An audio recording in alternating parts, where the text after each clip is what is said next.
Buenas tardes. Por favor, me confirma si están viendo mi pantalla, si me escuchan con claridad. Buenas tardes, profesor, sí se lo grabé. Ok, gracias. Bien, chicos, vamos a comenzar entonces con el seminario de economía, ¿ya? A ver, son preguntas pues que se van a desarrollar basándonos en los temas de la semana 12 a la 14. O 14, todavía no llegó a la 14 ustedes, sí. Bueno, bien. Ahorita vamos a ver las preguntas, chicos. Ustedes ya tienen el balotario.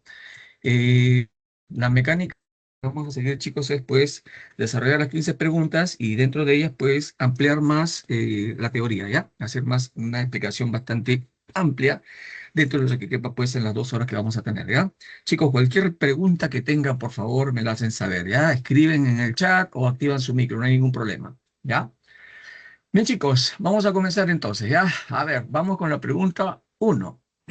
Carlos, economista de la Universidad de San Marcos, recibe un ingreso de 8.000 soles mensuales desde que empezó a trabajar, con lo cual lograba cubrir sus necesidades primarias y secundarias. Sin embargo, se ha dado cuenta de que cada año le alcanza para comprar menos productos de lo anterior. Señale cuáles de las proposiciones son correctas o son las correctas, ¿no? Primero nos dice, la primera proposición nos dice, el dinero ha perdido homogeneidad. Luego dice, ha aumentado la deflación. Y tercero, se incrementó el IPC. Se incrementó el IPC. A ver, chicos, ¿cuál creen, cuál consideran que es la respuesta?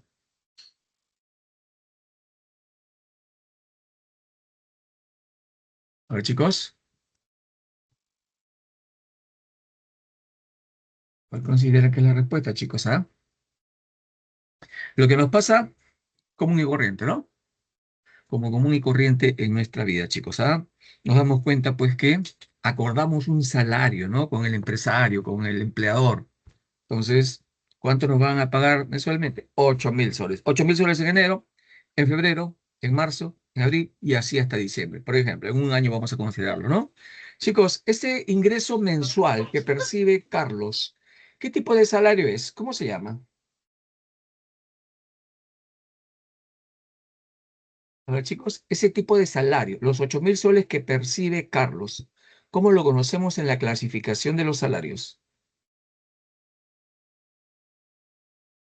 ¿Será un salario mínimo legal? ¿Será un salario real? A ver, chicos, ¿qué opinan? ¿Qué tipo de salario consideran que es? ¿Ah? A ver, chicos, cuando nosotros pactamos con el empleador, con el empresario, ¿no? ¿Cuánto nos va a pagar mensual? Estamos hablando del salario nominal. Salario nominal. Esos numeritos que aparecen, pues, en nuestra boleta de pago. Ese 8.000, ese es el salario nominal. También puede aparecer en nuestro cheque, si es que nos pagan con cheque, ¿no? Entonces, ese es el salario nominal. Y como es un pacto, ¿no? Ese no va a cambiar en el tiempo, hasta que nuevamente negociemos y consideremos, bueno, que yo debo ganar más, que yo debo ganar más. Entonces, de repente de 8.000 le suben a 10.000.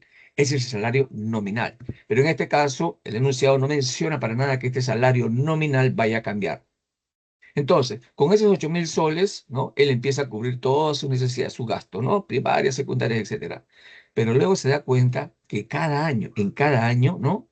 Le alcanza para comprar menos. Chicos, ¿por qué le alcanza para comprar menos? ¿Qué pasó? ¿Qué pasaría? ¿Qué pasa? A ver, chicos. ¿Por qué ha perdido homogeneidad? Homogeneidad. ¿Qué significa homogeneidad? ¿Qué es la homogeneidad en todo caso? En el dinero.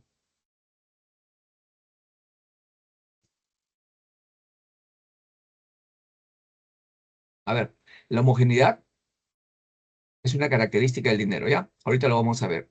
¿Sí? Ahorita lo vamos a ver. Ok, chicos, pero la pregunta es, ¿qué pasó? ¿Por qué el dinero nos alcanza cada vez menos? No sé si ustedes recuerdan que antes de la pandemia un paquete de galletas costaba más o menos 50 centavos. ¿Pero cuánto cuesta actualmente, chicos? ¿Ah? ¿Cuánto cuesta actualmente un paquete de galletas? Promedio. Un sol 20, sol 50. Ok, ¿qué pasó? ¿Por qué subió de precio?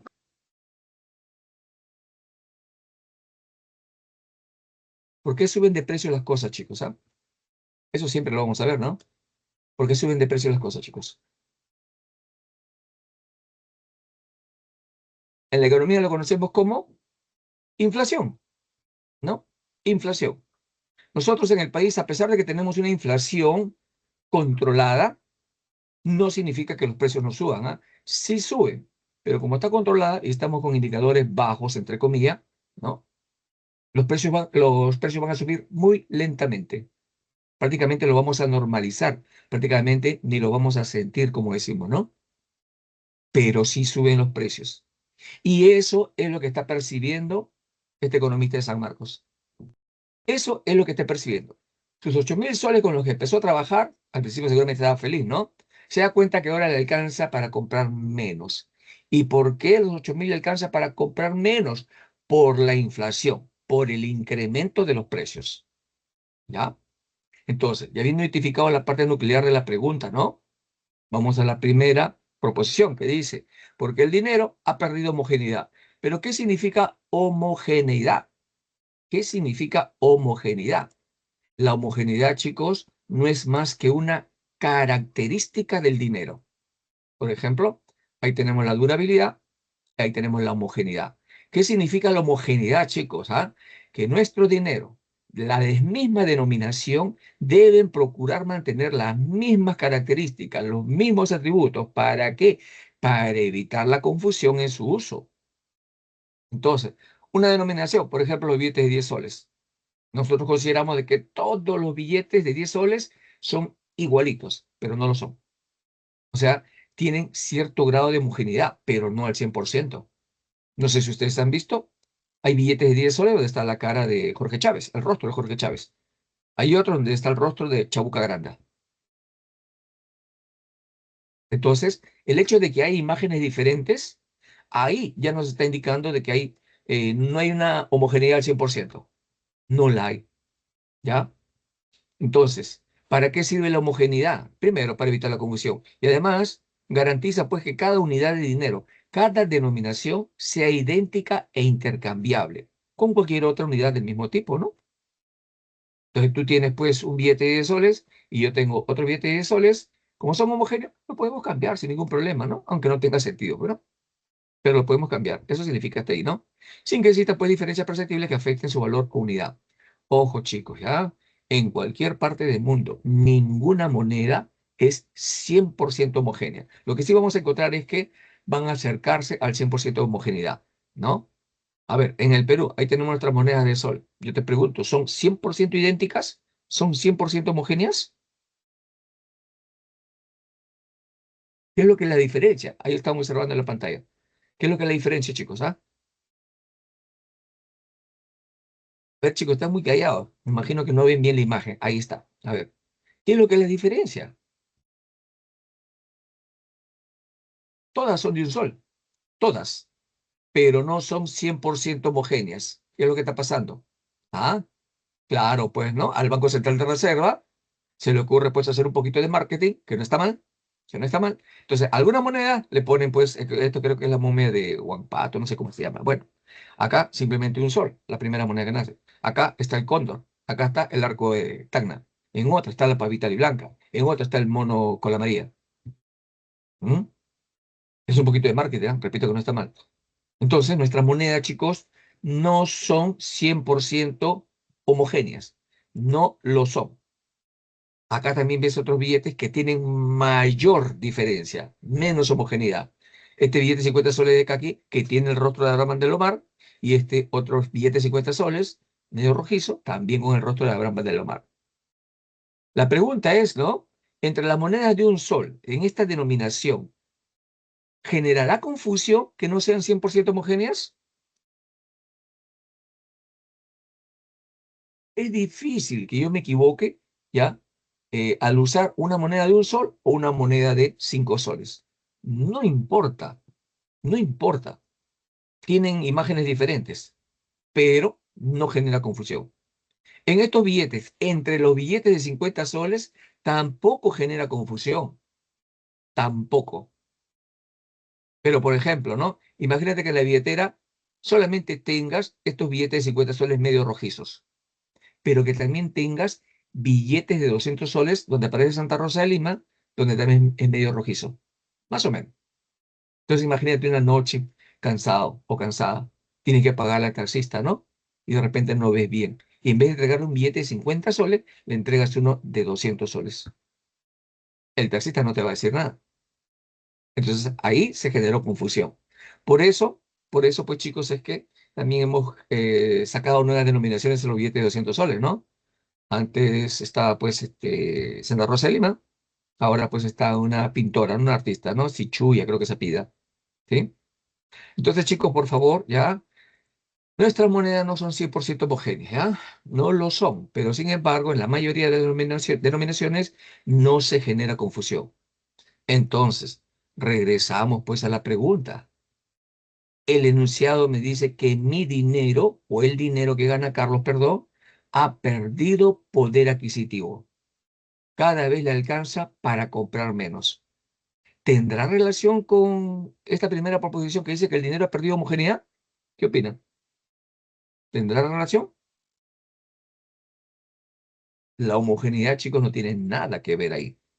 ¿Ya? Bueno, el caso entonces se va a describir, pues, el poder adquisitivo, ¿no? Que se viene en pérdida. El dinero, obviamente, ¿no? Ya que con el mismo salario nominal, 8.000 soles, puede comprar menos cada año. Y esto es característico, pues, de un proceso inflacionario, como les mencioné ya, y que se calcula a partir, pues, del índice de precios al consumidor. La inflación, para ser calculada, entre otros factores, utiliza el índice de precios al consumidor. Entonces, chicos, la primera, el dinero ha perdido homogeneidad, no tiene que ver nada. Si las denominaciones son menos homogéneas, chicos, eso no va a afectar su poder adquisitivo. La homogeneidad es una característica del dinero. Todas las unidades son iguales, todas las denominaciones son iguales entre sí, ¿no? Y no se pierde la homogeneidad por inflación, porque eso es lo que está mostrando el enunciado. Suben los precios de los productos, por eso es que puede comprar menos. La segunda, chicos, ha aumentado la deflación. ¿Será la respuesta? ¿Qué opinan? ¿Qué es la deflación?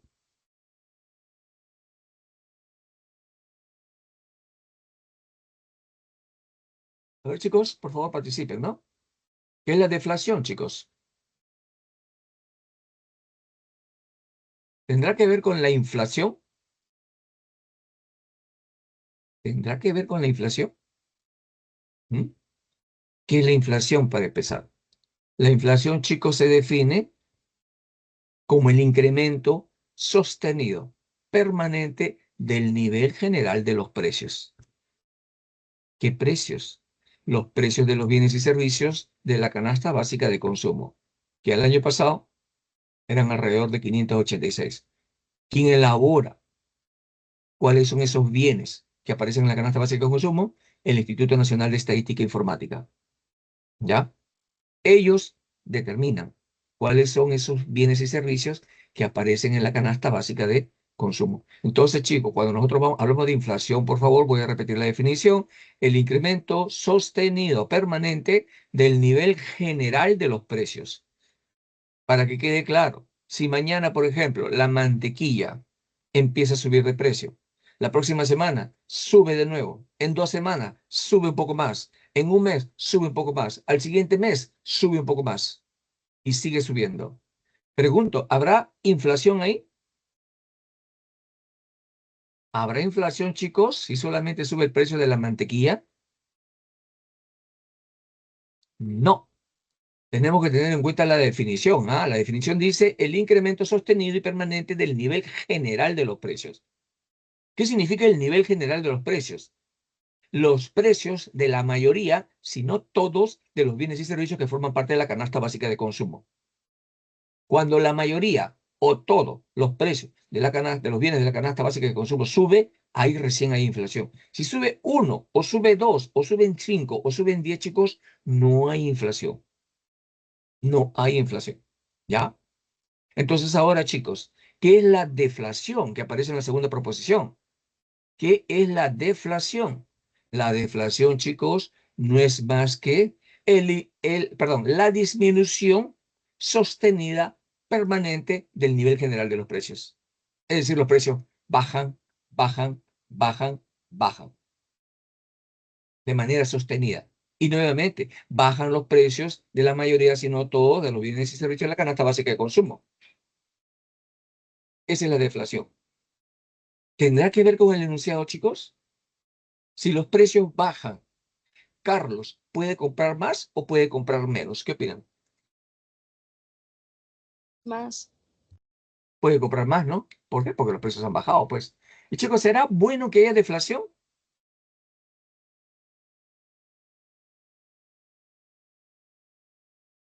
Participen, por favor. Pregunten cualquier duda que tengan, ¿ya?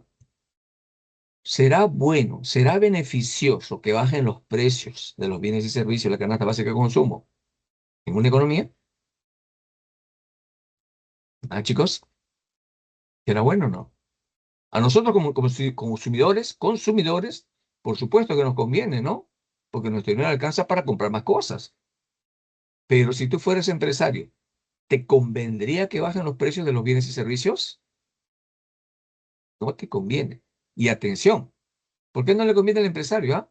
Porque cada vez, ¿no? Los precios van a ser más bajos, por lo tanto se va a ver afectado pues con menos ganancias. Pero sobre todo, no es bueno para la economía, chicos. No es bueno para la economía. ¿Ya? No sé si hasta ahí está claro o tienen alguna pregunta, chicos, ¿ah?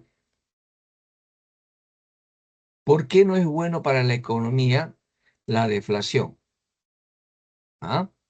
A ver, ahí está la definición. Situación de exceso de oferta de bienes y servicios que puede provocar una disminución generalizada de los precios o una recesión económica. Este es el problema, que se genere una recesión económica. Repito, chicos, si somos consumidores, seguramente nos conviene que bajen los precios. Pero si somos empresarios, no nos va a convenir.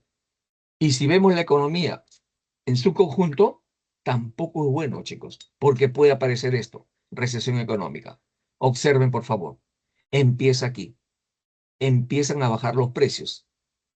¿Ya? ¿Qué es lo que va a pasar? Las empresas van a tener menos beneficios. Por lo tanto, ¿qué van a hacer? Van a invertir menos, van a producir menos. Y si producen menos, necesitan menos mano de obra, menos trabajadores. Por eso es que no solamente baja la inversión, sino que también aumenta el desempleo, porque va a despedir gente, pues. Porque va a despedir gente, porque va a tener menos beneficios, ¿no? Ya no va a alcanzar para pagarle a todos, pues, ¿no? Cuando ellos deciden, chicos, ¿ya? Cuando ellos deciden invertir menos, contratar menos trabajadores, uno genera más desempleo. Y si hay más desempleo, van a haber más familias que no tengan ingresos. Y si no tienen ingresos, ¿qué crees que va a pasar con el consumo? Va a caer. Y justamente está acá, ¿no? Entonces, chicos, cuando ellos recortan su inversión y despiden gente, hay más desempleo, va a haber menos ingresos disponibles. Las familias van a ganar menos en algunos casos y en otros casos no van a tener ingresos. Y si las familias no tienen ingresos, chicos, no consumen. No consumen. Y si no consumen, ¿qué van a vender las empresas? Y cuando la mayoría de las empresas empieza a ser afectada por esta situación, no solamente pues van a despedir gente, sino que ellos también van a entrar en un problema, van a producir menos, incluso algunas pueden cerrar o pueden quebrar, porque disminuye pues la demanda global, la demanda general. Entonces, si cierran empresas, ¿qué es lo que pasa? Recesión económica. La recesión económica, chicos, representa pues la caída permanente del nivel de producción del país, el PBI. Entonces, cuando hay recesión económica, el PBI cae, el PBI cae, el PBI cae. Y recuerden que el PBI se define como el nivel de producción del país, el nivel de riqueza que genera el país. Entonces, como la economía, ¿no? Conformada por los empresarios también, que ahora van a producir menos, simplemente pues va a caer, va a caer, va a caer la producción del país, porque los empresarios van a producir menos. ¿Y eso qué es lo que provoca? Repito, finalmente recesión económica. Y eso es lo peligroso de la deflación. Pregunto ahora, ¿la deflación tendrá relación con el enunciado, chicos?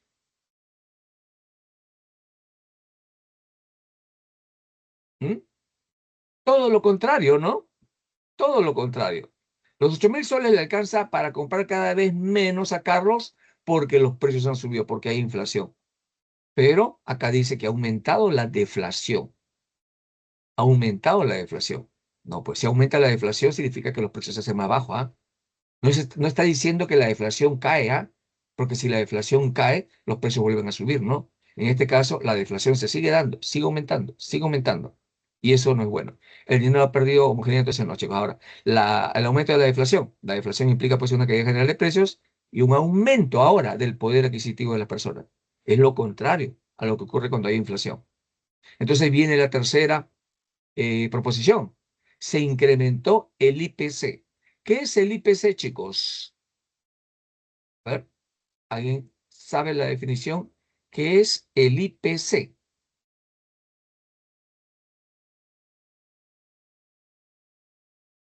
Es el IPC, chicos, ¿ah? Ya lo mencioné antes. El índice de precios al consumidor. Y es uno de los factores que se utiliza para calcular la inflación. ¿Sí? Es uno de los indicadores, ¿ya? Es uno de los factores también, ¿no? Que va a servir para calcular el Producto Bruto Interno. ¿Y cómo se mide el IPC? ¿Ah?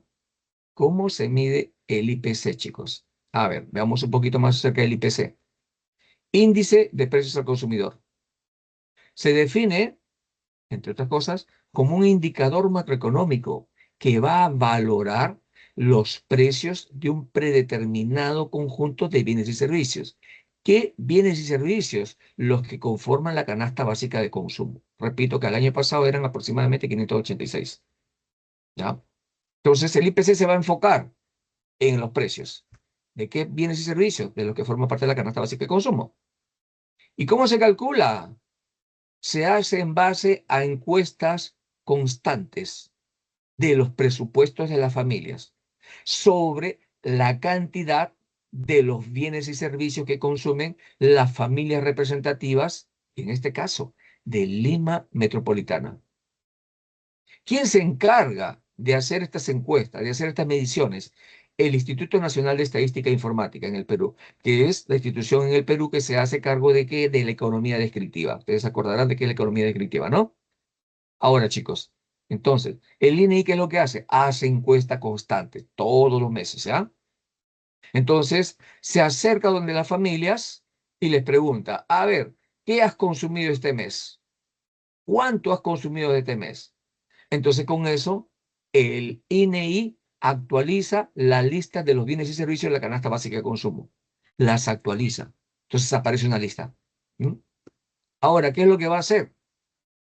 Va a salir a los mercados a averiguar los precios de los bienes y servicios. Sea los mercados minoristas, los mercados mayoristas, etcétera, etcétera.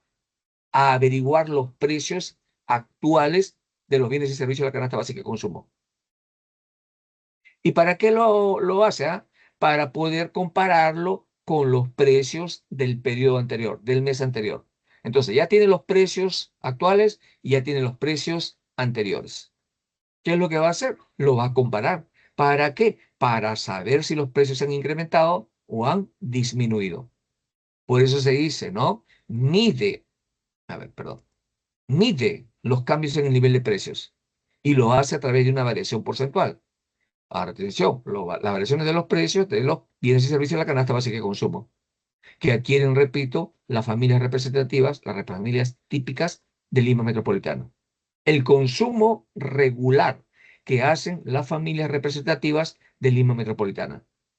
Y atención, al comparar los precios, chicos, a ver, si un precio pasa de 50 a 100, ¿cuánto ha variado porcentualmente? ¿Ah? A ver, chicos, un poquito de matemática.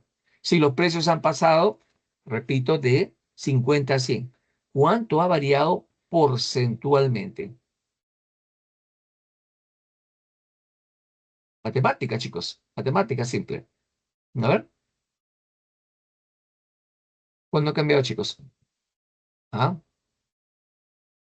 ¿Cuál es la variación? Si pasa de 50 a 100. 100%, pues. 50 es el valor original. Y se ha incrementado en 50 más, es decir, en el total, en el 100% se ha incrementado. ¿Ya? ¿Y qué variación porcentual tiene cuando un valor pasa de 200 a 100? ¿Qué valor tiene, chicos?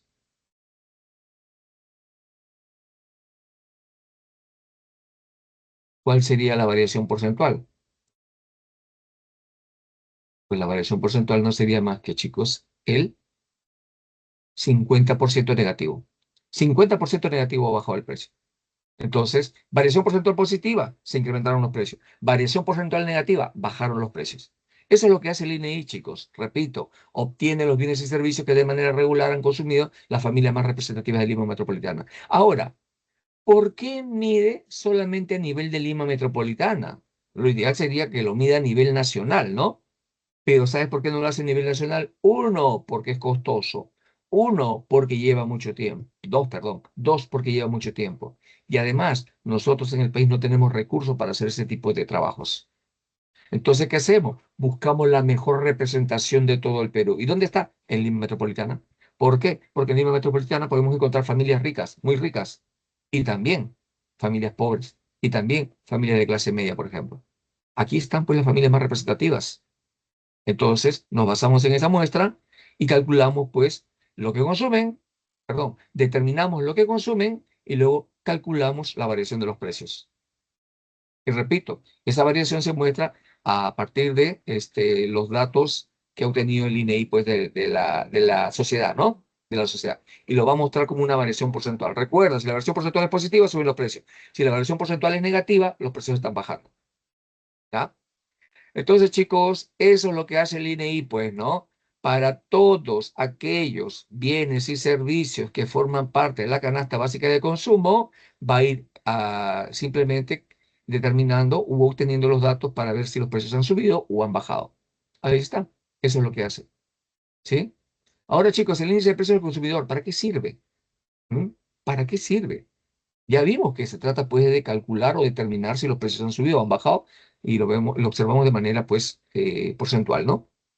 El índice de precios al consumidor, chicos, entre otras cosas, sirve como indicador de inflación o deflación. Si la variación porcentual es positiva, de seguro hay inflación. Si la variación porcentual es negativa, de seguro hay deflación.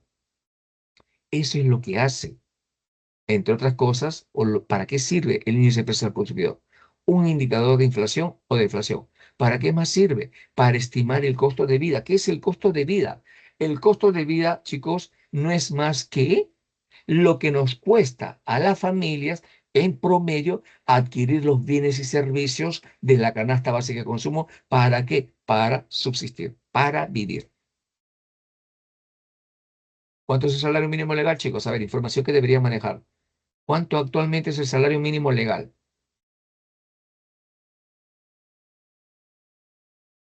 ¿Conocen esta información, chicos? ¿Cuánto actualmente es el salario mínimo legal? ¿Mm?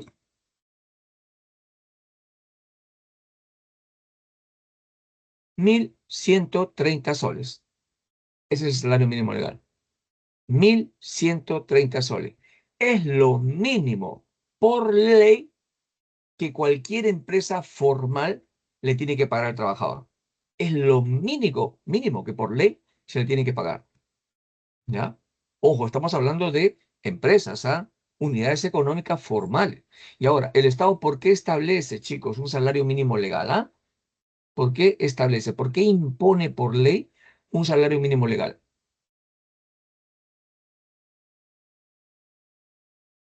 ¿Qué opinan, chicos? ¿Por qué creen que el Estado impone un salario mínimo legal que se le debe pagar a los trabajadores?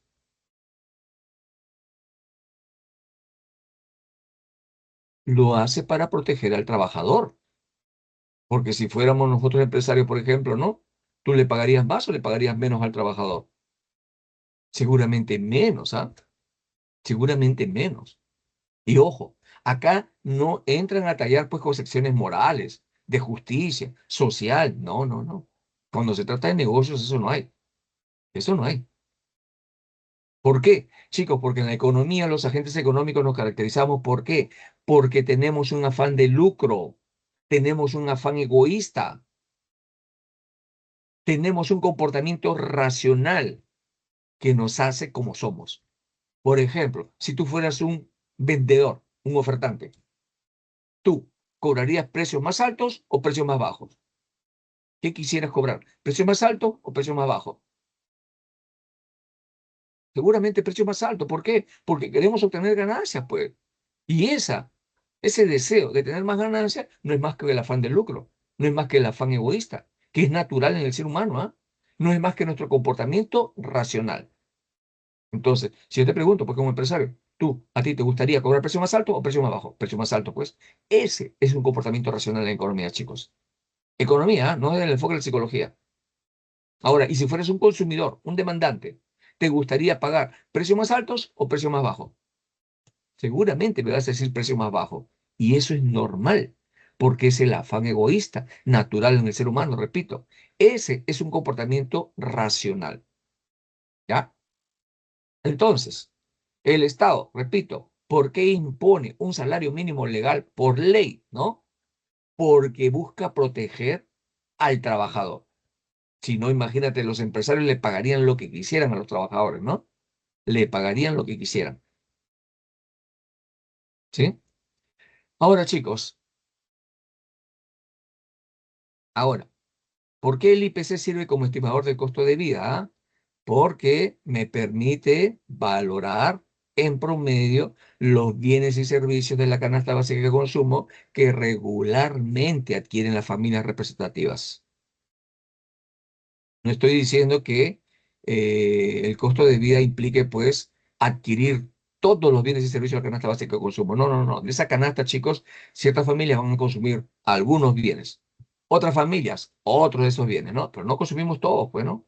No consumimos todo. Entonces, ponerle precio, ponerle un valor a los bienes y servicios de la canasta básica de consumo, repito, adquieren las familias, eso es estimar el costo de vida, lo que cuesta vivir. Costo de vida, chicos. Entonces, para saber, pues, cuánto es el costo de vida, también utilizamos, pues, el índice de precios al consumidor. ¿Para qué más sirve el índice de precios al consumidor, chicos? Para revisión salarial. ¿Qué salario? Obviamente, el salario mínimo legal. ¿Quién, chicos, determina si el salario mínimo legal debe subir o no? ¿Quién lo determina? Hay una institución dentro del Ministerio de Trabajo que se llama el Consejo Nacional del Trabajo. Ahí, chicos, se reúnen los representantes de los trabajadores del país, los representantes de las empresas del país y los representantes del Estado. Se reúnen cada 2 años para evaluar una serie de indicadores y con ello determinar si el salario mínimo legal debe subir o no. ¿En qué se fijan? En la inflación. ¿En qué se fijan? En el costo de vida. ¿En qué se fijan? En la oferta de trabajo. ¿Qué es la oferta de trabajo? La oferta de trabajo, chicos, no es más que lo que conocemos como la población económicamente activa. Aquella población que está en edad de trabajar y además puede y o desea trabajar. Así tengo una chamba o no, en la población económicamente activa, así tengo un trabajo o no, forma parte de ella. Lo importante es que pueda y o quiera trabajar. Entonces, una persona que está trabajando y está ganando muy bien de repente, ¿no? Él forma parte de la población económicamente activa. Una persona que seguramente está trabajando en un empleo que no le gusta porque gana poco, trabaja muchas horas, también forma parte de la población económicamente activa. Ahora, una persona que puede y desea trabajar pero que no consigue trabajo, también forma parte de la población económicamente activa. Esa población que forma este grupo llamado población económicamente activa, a ellos, chicos, también se le conoce como la oferta de trabajo, el mercado de trabajo. Entonces, llega el momento de revisar, y repito, entre otras variables, inflación, costos de vida, la oferta de trabajo, la productividad del trabajador, etcétera, etcétera. Este consejo, entonces, después de haber evaluado diferentes factores, le va a decir al Poder Ejecutivo, al presidente o presidente de la República, le va a decir, ¿no? Es momento de subir el salario mínimo legal. Es momento, ¿no? O de repente no lo es. Pero atención, ¿ah? No importa, no importa qué le sugiera el Consejo Nacional del Trabajo al presidente de la República. No importa, porque al fin y al cabo es potestad del presidente de la República decidir si el salario mínimo legal aumenta o no. Si el Consejo Nacional del Trabajo le dice, no, no, no, los salarios no deben subir, el presidente de la República tiene la potestad de decir, no, sí va a subir. Y lo suben, ¿ya? Lamentablemente, pues eso, más que manejarse de manera técnica, se maneja pues de manera política. Los últimos incrementos que hemos tenido del salario mínimo legal, chicos, han sido porque el gobierno, el presidente o la presidenta se encontraban en una crisis. Entonces, a veces usan este tipo de cosas como distractivo, ¿no? Dina Boluarte está pues inmersa en una serie de denuncias, ¿no? Y en aquel momento, cuando había muchos problemas, chicos, por las muertes de las manifestaciones, ya subió el salario mínimo legal. Y como que la gente se olvidó un poco de los problemas que había. Lo mismo hizo Pedro Pablo Kuczynski hace un tiempo.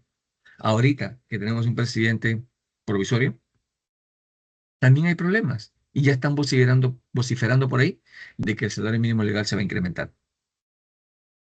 Entonces, chicos, repito, es determinación del presidente de la República decidir si el salario mínimo legal va a subir o no. El IPC también sirve para hacer una revisión del salario. Van a ver la inflación, la oferta de trabajo, la productividad, el índice de precios al consumidor, etcétera. ¿Para qué más sirve el índice de precios al consumidor? Sirve como un deflactor del Producto Bruto Interno, como un desinflador. También lo podemos decir así. A ver, chicos, recuerden, el Producto Bruto Interno no es más que la medición del nivel de producción del país, del nivel de riqueza, ¿no? ¿Sabes cómo se calcula básicamente el Producto Bruto Interno? Hay tres métodos, ¿ya? Pero el más sencillo para definirlo, simplemente valora a precios de mercado todo lo que ha producido la economía en un año, ¿sí? Entonces imagínate, un ejemplo, una economía produce solamente un bien y ha producido 100 unidades de ese bien. Y en ese momento el precio de ese bien era un sol. Entonces, ¿cómo calculamos el PBI? 100 unidades producidas a un precio de un sol. 100 soles. Ese es el PBI. Ahora, vamos al siguiente año. La economía sigue produciendo 100 unidades de ese bien, pero ahora el precio cuesta 5 soles. Calculas el PBI, ahora 100 por 5, 500 soles. Observa de un año a otro que el PBI ha pasado de 100 a 500. ¿Habrá crecido la economía? ¿Qué opinan? ¿Habrá crecido? Aparentemente sí, pero si se dan cuenta, la economía sigue produciendo 100 unidades. No ha crecido. Lo único que ha pasado en el cálculo es que el precio se ha incrementado. Ha visto inflación. Entonces, cuando nosotros calculamos el Producto Bruto Interno con los precios del mercado, si hay inflación, se distorsiona el cálculo del PBI. Si hay inflación, se distorsiona el cálculo del PBI, del Producto Bruto Interno. Entonces, no nos sirve cuando el PIB está distorsionado. Ahí decimos que el PIB está inflado, ¿ya? Y ahí se le llama PBI nominal, a precios de mercado. ¿Qué es lo que hacemos nosotros? Tenemos que quitarle el impacto de la variación de los precios, es decir, hacer el cálculo del PBI sin considerar el incremento de precios, sin considerar la inflación. Entonces ahí es cuando usamos el índice de precios al consumidor. Simplemente aplicamos pues una operación matemática sobre el Producto Bruto Interno calculado a precios corrientes y con eso obtenemos un PBI que se llama real. Eso es lo que nosotros medimos realmente, chicos. O sea, el PBI real, donde no hay impacto de la variación de los precios, no hay impacto de la inflación. Entonces, utilizamos el índice de precios del consumidor justamente para desinflar el PBI, para que pase de nominal a real. Para eso también sirve. Entonces te darás cuenta en su uso, ¿ya? Sirve más como un valor, ¿no? Como un valor, representado de manera porcentual, repito, ¿no? Para determinar si los precios han subido o no. Nada más. Si los precios han subido, ¿afecta el costo de vida? Por supuesto. Si los precios han subido, ¿afecta el ingreso de las familias? Por supuesto. Si los precios han subido, ¿hay inflación? ¿Afectará el cálculo del PBI? Por supuesto. Para eso sirve, chicos, el índice de precios al consumidor. Entonces, si retornamos a la pregunta, ¿ah? La 3 dice, se incrementó el índice de precios al consumidor. ¿Qué opinan? ¿Esa será la respuesta? Por supuesto, porque no hay otra opción tampoco, ¿no? No hay otra opción. Entonces, ¿a qué se refiere la proposición 3? ¿Ah?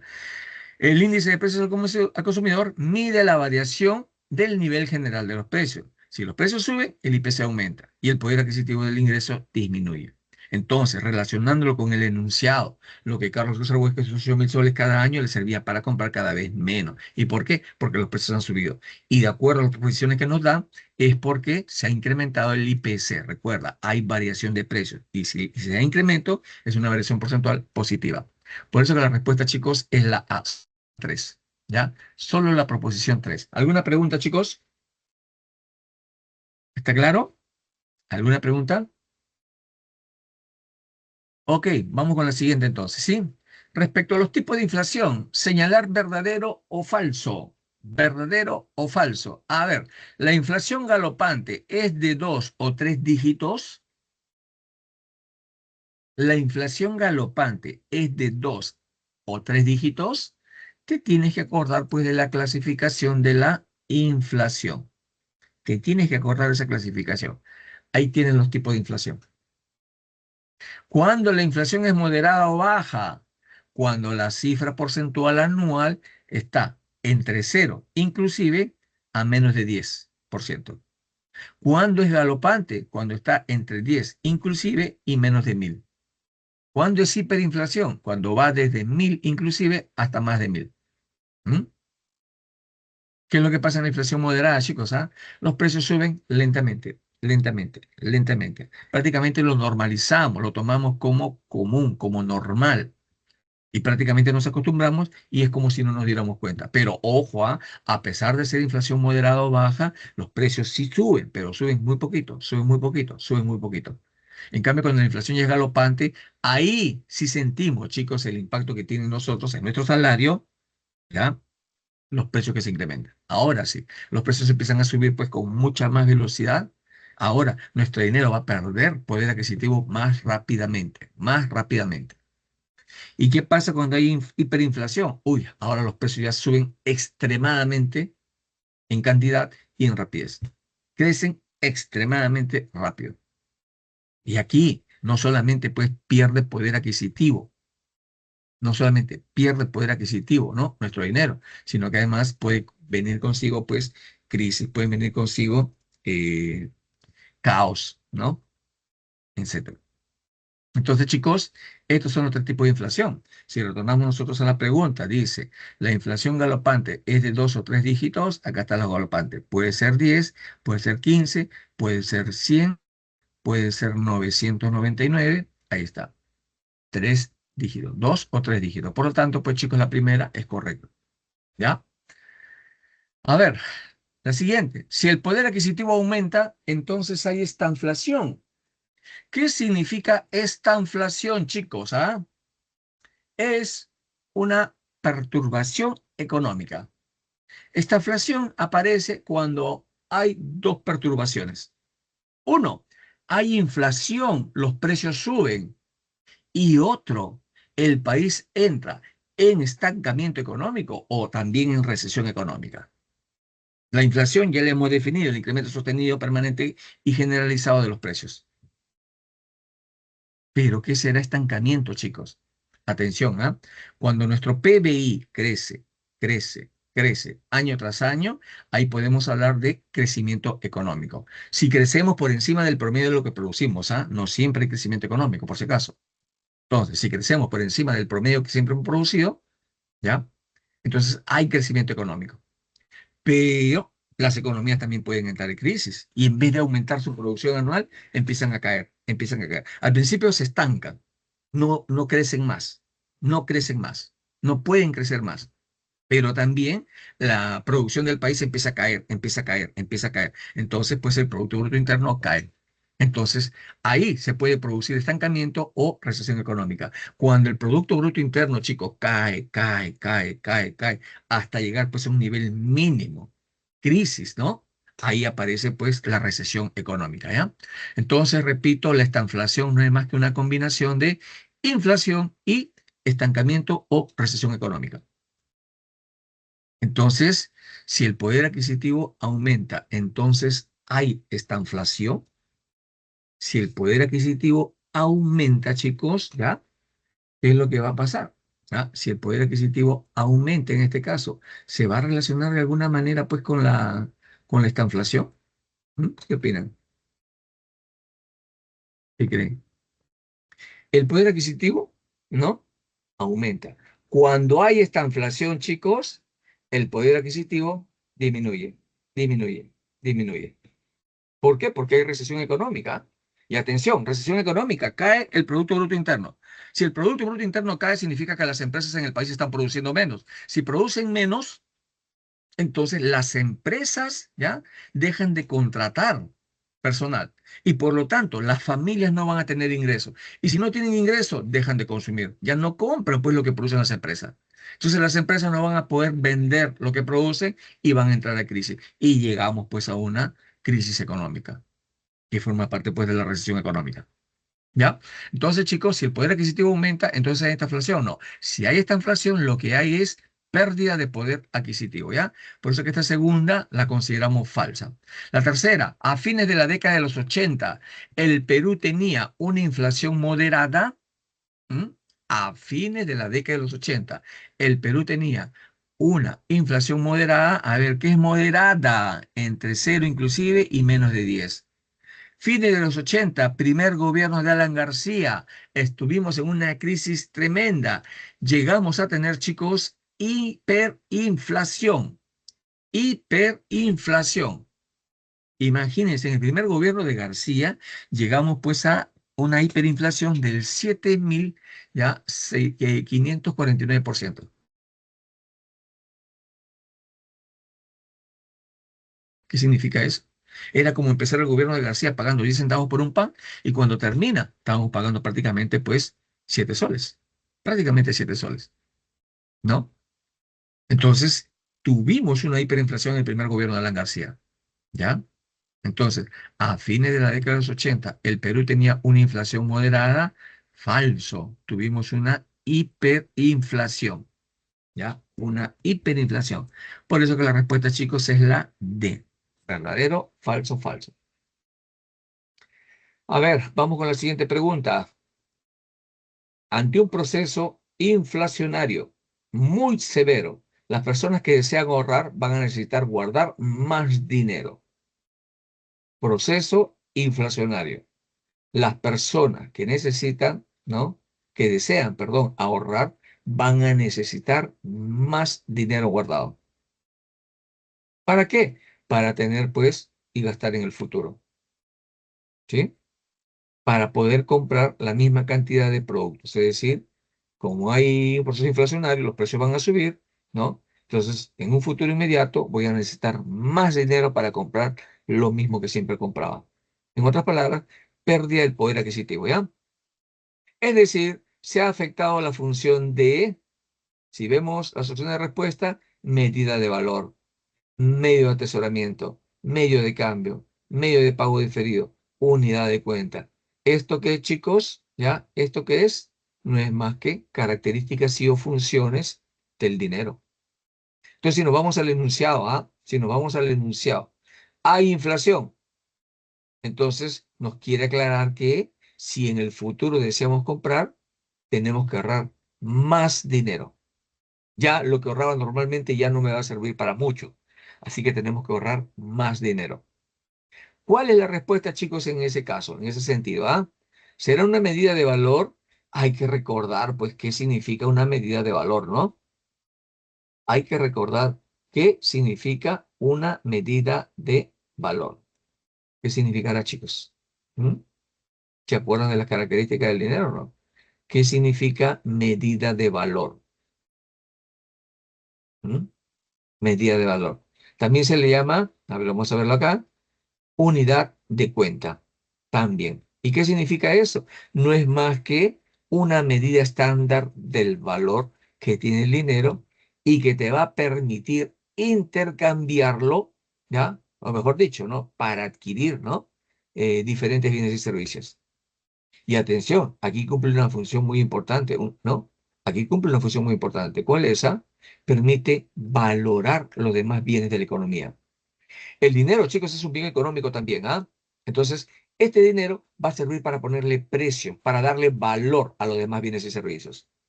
Antes, cuando desarrollábamos trueque, ¿no?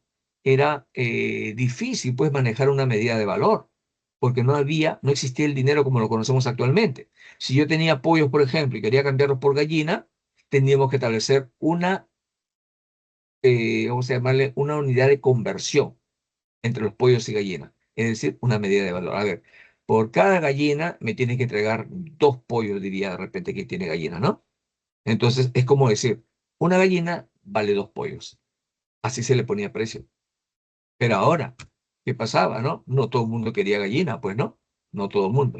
Y de repente, pues, buscábamos intercambiar ahora pollos por conejos.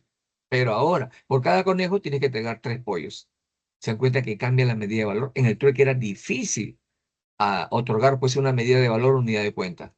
Era difícil. Por eso es que nosotros creamos nuestra propia forma de dinero. Antes el dinero tenía forma de mercancías en general, ¿ah? Ahora, con esta nueva forma de dinero que se llama moneda, ¿para qué es lo que sirve, no? Simplemente lo convertimos en un elemento que todo mundo desea intercambiar y que podemos utilizar para ponerle precios a los demás bienes de la economía. Pero no solamente para ponerle precios, ¿ah? Sino también para medir, para valorar algo. Cuando tú vas a un supermercado, ahí encuentras las etiquetas de precios de cada producto. Ahí se está manifestando la función del dinero, la medida del valor o unidad de cuenta. Pero no solamente sirve para poner precio, repito, también sirve para medir, valorar de repente algunos indicadores de la economía. Por ejemplo, el PBI, el Producto Bruto Interno, también se expresa en una medida de valor. ¿Cuánto es la producción promedio del Perú en un año? Aproximadamente 280 mil millones de dólares. Esos 280 mil millones de dólares es una medida de valor. Y de manera general, ¿qué podríamos decir? Los precios se fijan pues en unidades monetarias. Esa es la medida de valor. Entonces, ¿te quieres comprar un pollo? ¿Cuánto te cuesta? 80 unidades monetarias. En nuestro caso, 80 soles. ¿Te quieres comprar un auto? ¿Cuánto cuesta? 40.000 unidades monetarias. En nuestro caso, 40.000 soles. ¿Se dan cuenta? La función del dinero sirve como medida de valor o unidad de cuenta. ¿Ya? Entonces, ¿será medida de valor, chicos, lo que el enunciado menciona acá? ¿Ah? ¿Será medida de valor? Ante un proceso inflacionario, las personas desean ahorrar, ¿ya? Que desean ahorrar, van a tener que guardar más dinero. ¿Por qué? Porque como hay inflación, los precios van a subir y tu dinero te va a alcanzar para menos. ¿Tendrá que ver con la medida de valor? No tiene nada que ver, chicos. ¿Ya? No tiene nada que ver. ¿Sí? Ahí está, chicos, la definición de depósito de valor o medio de atesoramiento, ¿ya? A ver, para ir ya pues a la segunda opción que dice, medio de atesoramiento, ¿qué es? La capacidad del dinero para mantener su valor a lo largo del tiempo.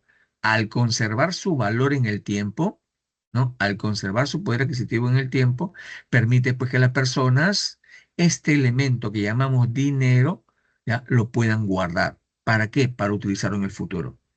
Pero si hay inflación, chicos, tienes que guardar más dinero porque debes tener en cuenta que en un futuro van a costar mucho más los precios.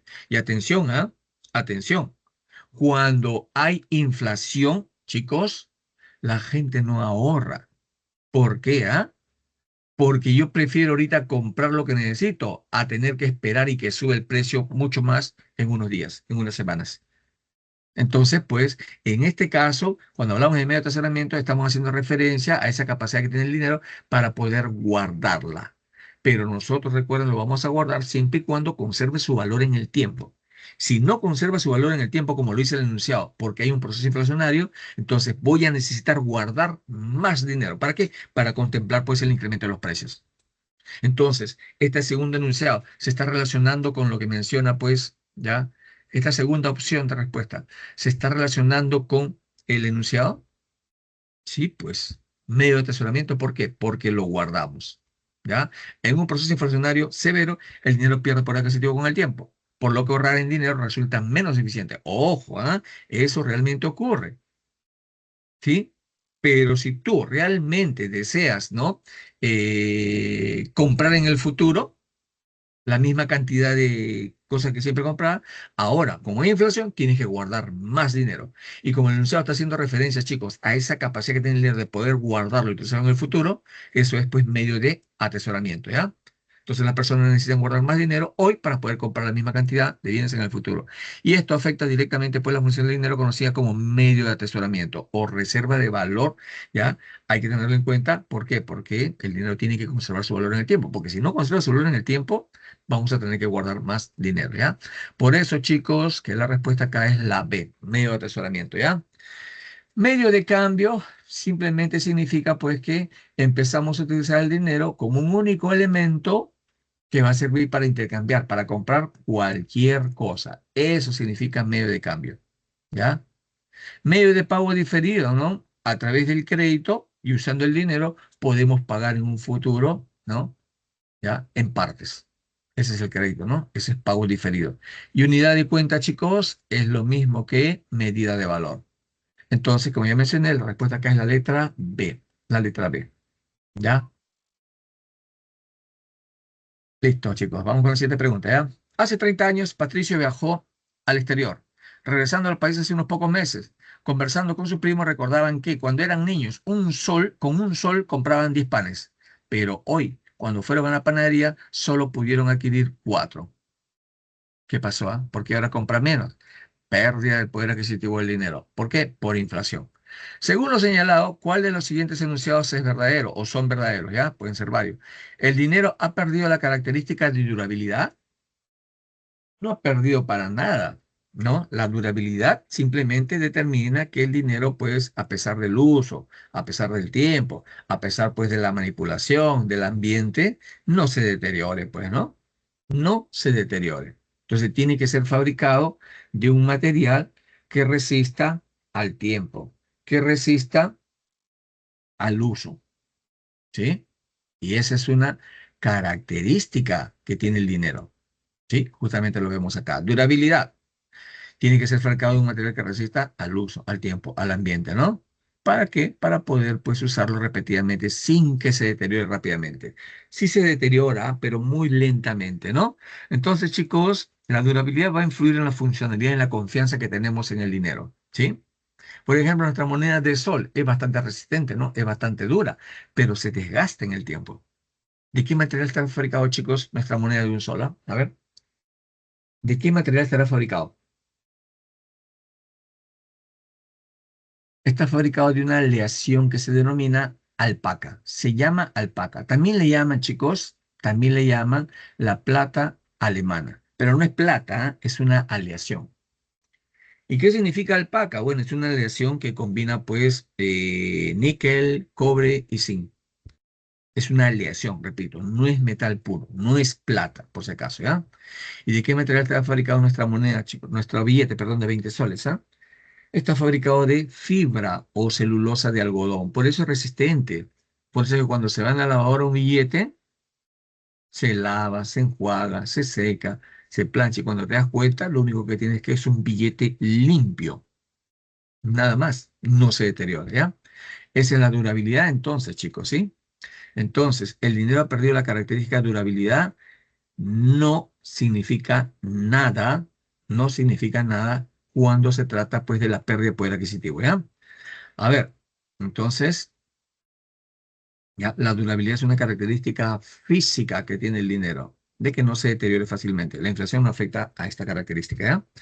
A ver, chicos, la siguiente que dice, en el país se ha producido una hiperinflación, han subido los precios, han subido los precios, porque si no, no pudieran comprar menos panes, ¿no?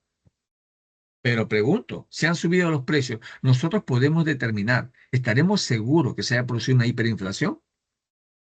No lo sabemos, tenemos que saber en qué valor porcentual no se han incrementado los precios y para con ello determinar si la inflación es pues moderada, si es galopante o es hiperinflación. No lo podemos determinar en el segundo caso. ¿Ya? La hiperinflación implica aumentos extremos y descontrolados de precios, muy elevados en corto tiempo. El ejemplo solo muestra inflación en un largo periodo, pero no necesariamente es hiperinflación. ¿Ya? A ver, chicos, y la tres que dice, el valor de la canasta básica de consumo ha aumentado, según lo señalado en el enunciado. El valor de la canasta básica de consumo ha aumentado. Sí, pues, si el poder adquisitivo se reduce por inflación, se reduce porque se han incrementado los precios. Por lo tanto, el valor de la canasta de consumo se ha incrementado. Recuerde que la canasta básica de consumo se basa en los bienes y servicios que de manera típica consumen las familias representativas de Lima Metropolitana, ¿ya? De Lima Metropolitana. A ver, chicos, para ahondar un poquito más en la canasta básica de consumo, ¿ya?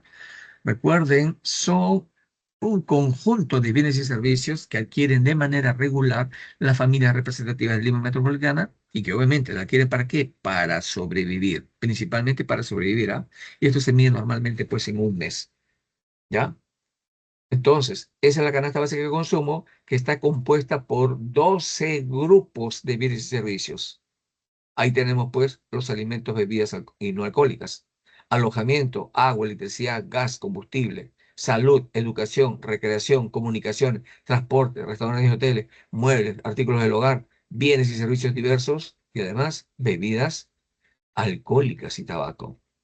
Uno dirá, pero ¿qué hace una cerveza en la canasta básica de consumo? Bueno, se trata de identificar aquellos bienes y servicios que de manera típica, de manera regular, consumen las familias representativas de Lima Metropolitana. Y pregunto, ¿en el Perú, chicos, es común beber cerveza? Sí, por eso es que forma parte pues, de la canasta básica de consumo, ¿ya? Y si yo te preguntara, ¿en el Perú es común las familias representativas de Lima Metropolitana todas consumirán, por ejemplo, un whisky Johnny Walker de etiqueta azul que cuesta $2.000? No, no. Ese whisky solamente lo consumen algunas familias, que seguramente son familias que tienen dinero. Entonces, aquí estamos hablando, chicos, pues de, ¿ya? Una serie de bienes que consumen de manera regular, ¿sí? Las familias. Y esos son los productos que forman parte, pues, de la canasta básica de consumo. ¿Ya? Entonces, pues chicos, cuando nosotros hablamos del valor de la canasta básica de consumo, ya estamos hablando de esos bienes que hemos mencionado, ¿ya? Y acá me dice que ha aumentado, ¿no? El valor de la canasta básica de consumo, por supuesto. ¿Por qué? Porque los precios han subido, chicos. Si con el mismo monto se compran menos bienes, significa que los precios se han incrementado y por lo tanto la canasta básica de consumo ahora es más cara. Por eso, chicos, la respuesta es la A, solamente la 3, ¿ya? Solamente la 3, ¿sí? A ver, vamos con la siguiente pregunta. Julio considera que los ricos no pagan los impuestos que corresponden y que eso afecta al país, por lo cual nadie debería tributar. Pablo, su amigo que está estudiando en la universidad, le explica que eso afectaría los ingresos del gobierno. Claro, pues si nadie paga impuestos, el Estado no va a tener ingresos, ¿no? Principalmente los ingresos de qué tipo, corrientes de capital, de contingencia y financiamiento, lo cual podría generar pues un déficit, superávit, equilibrio presupuestal. A ver, entonces, Pablo le está aclarando que no es bueno que la gente no pague tributos. Tiene que pagar. ¿Por qué? Porque va a afectar los ingresos del Estado. Y recuerda que el Estado necesita ingresos ¿para qué? Para poder sustentar todos sus gastos. Recuerde, el Estado necesita pagar sueldos y salarios de los empleados públicos. El Estado necesita pagar la deuda pública. El Estado necesita hacer inversión pública, etcétera, etcétera. Entonces el Estado tiene que tener ingresos. Y una fuente importante de los ingresos, chicos, del Estado es o son los tributos. Te iba a decir los impuestos, el impuesto nada más, pero no, son los tributos en general, ¿ya? Países como el nuestro, chicos, sustentan sus gastos principalmente en los ingresos tributarios, es decir, lo que no es tributo, ¿ya? Y para que tú respondas a esta pregunta, ¿no? Tienes que ir a analizar, pues, la estructura del presupuesto general de la República, tiene dos grandes grupos, ¿no? Todos los ingresos que percibe el Estado y todos los gastos que hace el Estado. Recuerden que en el presupuesto general de la República el Estado planifica los gastos para el siguiente año basándose en los ingresos que va a tener ese año.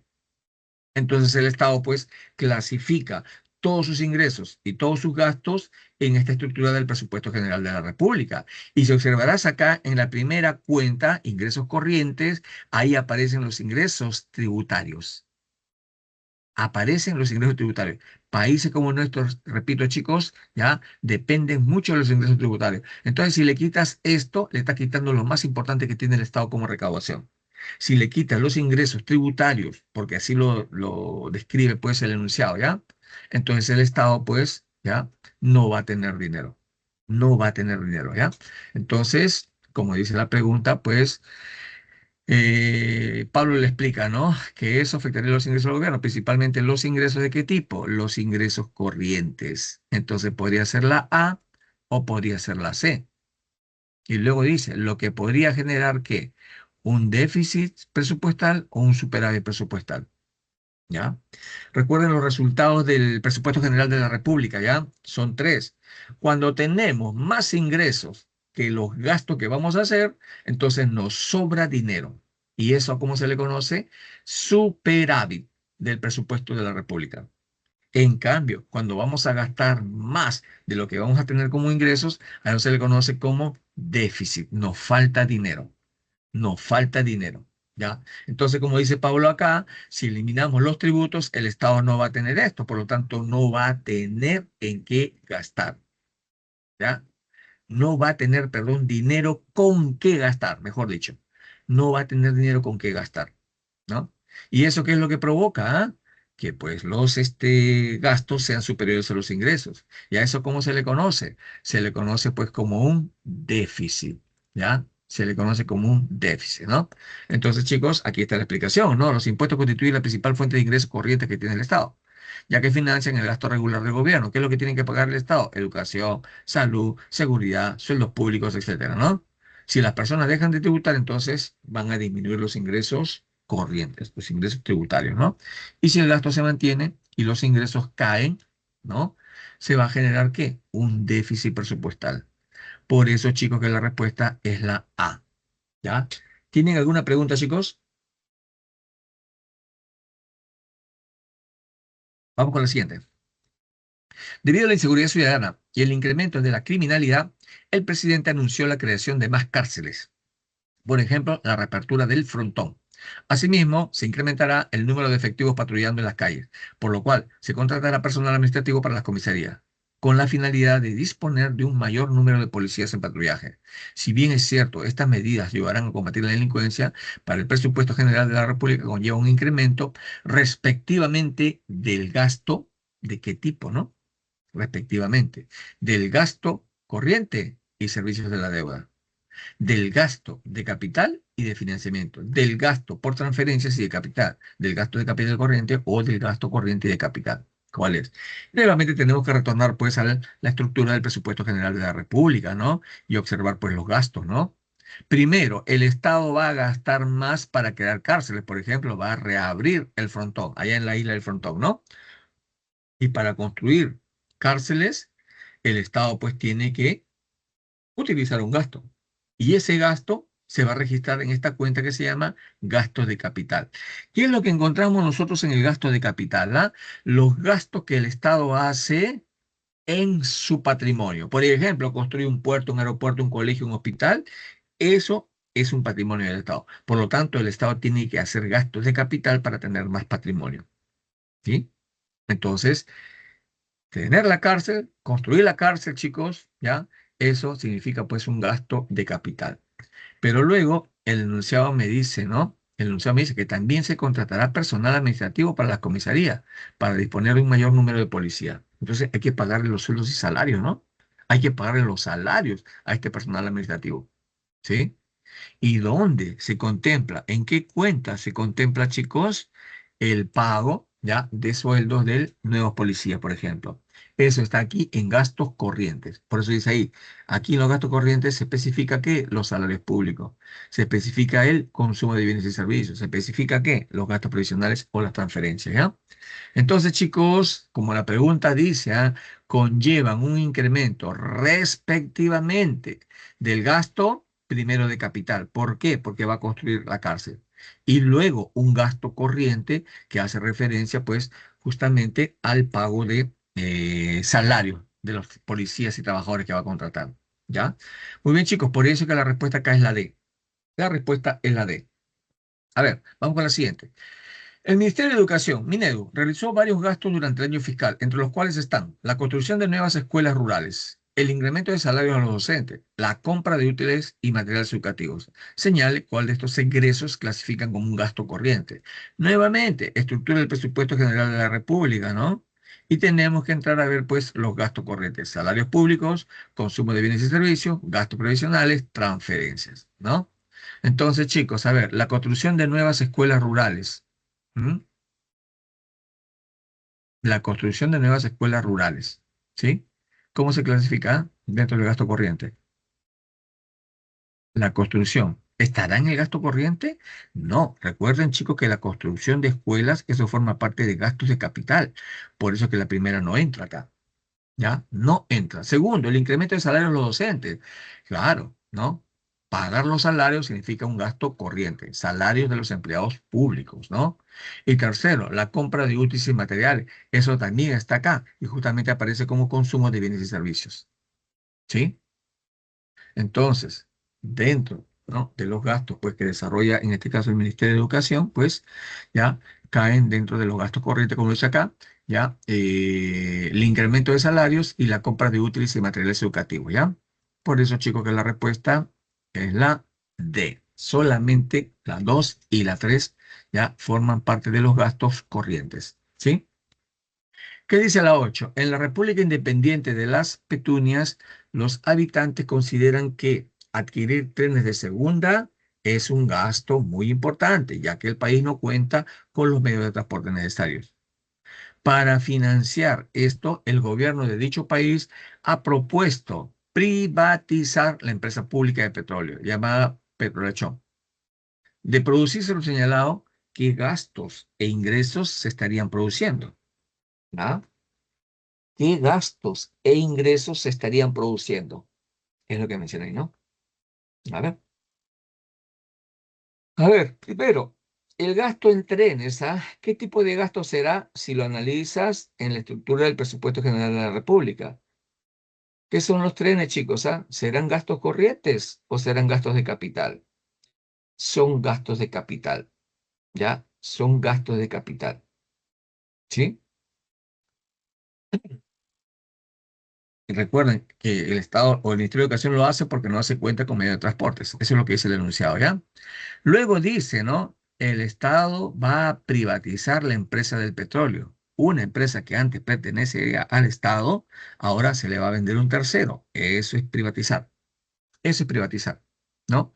Entonces, chicos, cuando nosotros hablamos pues de los gastos de capital, estamos hablando de los gastos que el Estado hace en su patrimonio para mantenerlo, para incrementarlo, etcétera. Entonces, cuando el Estado gasta, ¿ya? Se trata pues de el gasto de capital, perdón, cuando el Estado gasta en capital, significa pues que está incrementando su patrimonio, ¿sí? En este caso, pues, en este caso, cuando privatiza la empresa, ¿ya? Cuando privatiza la empresa, lo que está haciendo el Estado es venderla, venderla. Entonces, ¿qué significa eso? De que al venderla al Estado le va a pagar, le van a pagar. Y por lo tanto, entonces es considerado un ingreso. ¿Ya? Repito, para diferenciarlo, cuando el Estado gasta más para tener patrimonio, para hacer inversión pública, para construir puentes, aeropuertos, carreteras, hospitales, etcétera, etcétera, eso es incrementar su patrimonio personal. Y para eso tiene que gastar. Y ahí es un gasto de capital. Pero cuando el Estado vende su patrimonio, cuando el Estado privatiza las empresas públicas, es como si lo estuviera vendiendo, pues, ¿no? Privatizar, vender. ¿Y eso qué es lo que genera? Ingresos. ¿Pero ingresos de qué tipo? De capital, porque provienen del patrimonio del Estado. ¿Ya, chicos? Entonces, la compra de trenes se cataloga como un gasto de capital y la privatización de la empresa pública como un ingreso de capital. Por eso que la respuesta es la C. La respuesta es la C. ¿Ya? A ver, vamos con la siguiente. Hace algunos meses, ¿no? Hace unos meses se realizó el octavo, ¿no?, retiro extraordinario de los fondos de las AFP, hasta por 4 unidades impositivas tributarias. Considerando que dichos fondos eran invertidos por estas entidades, principalmente para la compra de bonos en el mercado de valores, entonces podríamos decir que el sistema financiero de intermediación financiera directa, indirecta, especializada, no bancaria, bancaria, se verá afectado. ¿Qué se va a ver afectado, chicos? Un sistema de intermediación financiera, ¿ya? ¿Y por qué se va a ver afectado? Porque ahí opera una institución que se llama AFPs. ¿Qué hacen las AFP, las administradoras de fondos de pensiones? ¿Ah? Simplemente le piden al público en general que le dejen su dinero como un aporte para en el futuro que tener una pensión de jubilación. Pero ellos toman ese dinero que les dejamos y lo invierten. Sobre todo van a la bolsa de valores, al mercado de valores. Ahí compran, venden bonos, acciones en general para tener una ganancia. Para tener una ganancia. ¿Ya? Entonces, pues, ¿no? Acá me está preguntando, ¿qué sistema de intermediación se está viendo afectada? ¿Mm? ¿Qué sistema de intermediación? ¿Ah? Es el sistema donde están las AFP, pues, ¿no? ¿Y las AFP dónde están, chicos? ¿En intermediación indirecta o directa? Las AFP están en la intermediación indirecta, que se clasifica en sistema bancario y no bancario. Y fíjense acá, justamente en la intermediación indirecta, sistema no bancario, ahí están los fondos de pensiones, las AFPs, ahí están. Entonces, pues, se trata del sistema de intermediación indirecta la que se va a ver afectada. Las AFPs, ellos se van a ver afectados. Por eso que pues el problema hace referencia justamente, ¿no? A la adquisición de bonos en el mercado de valores. Para eso lo estoy utilizando, ¿no? Entonces, el sistema financiero, ya que se va a ver afectado, ¿cuál va a ser, chicos? Ah, no, atención, atención. Acá dice, principalmente para la compra de bonos en el mercado de valores, ¿ah? Entonces, ¿quién se va a ver afectado? ¿Ah? El mercado de intermediación directa. ¿Por qué se van a ver afectados? Porque ahora las AFPs, como la gente retiró sus fondos, ¿no? Ahora las AFP van a tener menos dinero. Por lo tanto, ya no van a poder comprar tantos bonos y tantas acciones como antes, ¿no? Por eso es que aquí en este caso, chicos, ya, repito, ya, lo que se está afectando es el sistema de intermediación directa. ¿Por qué directa? Porque es en el mercado de valores donde está ocurriendo un efecto. Recuerden, las AFP ya no van a tener más dinero, ¿no? Porque muchas personas van a retirar sus fondos. Entonces, ellos ya no van a poder negociar en el mercado de valores. ¿Y el mercado de valores dónde está, chicos? Aquí está, en la intermediación llamada directa, que puede ser tanto mercado primario como secundario. ¿Sí? Entonces, chicos, para aclararlo nada más, ¿ya? Porque me estaba yendo por el lado de las FP, me estaba enfocando en las AFP, ¿ya? Entonces, lo que se ve afectado aquí, chicos, es la intermediación financiera directa. ¿Y por qué? Porque luego acá me dice, principalmente en la adquisición de bonos en el mercado de valores. Ya no van a poder comprar tantos bonos, pues, porque van a tener menos dinero, dado que las familias están retirando, pues, su dinero, ¿ya? Están retirando sus fondos.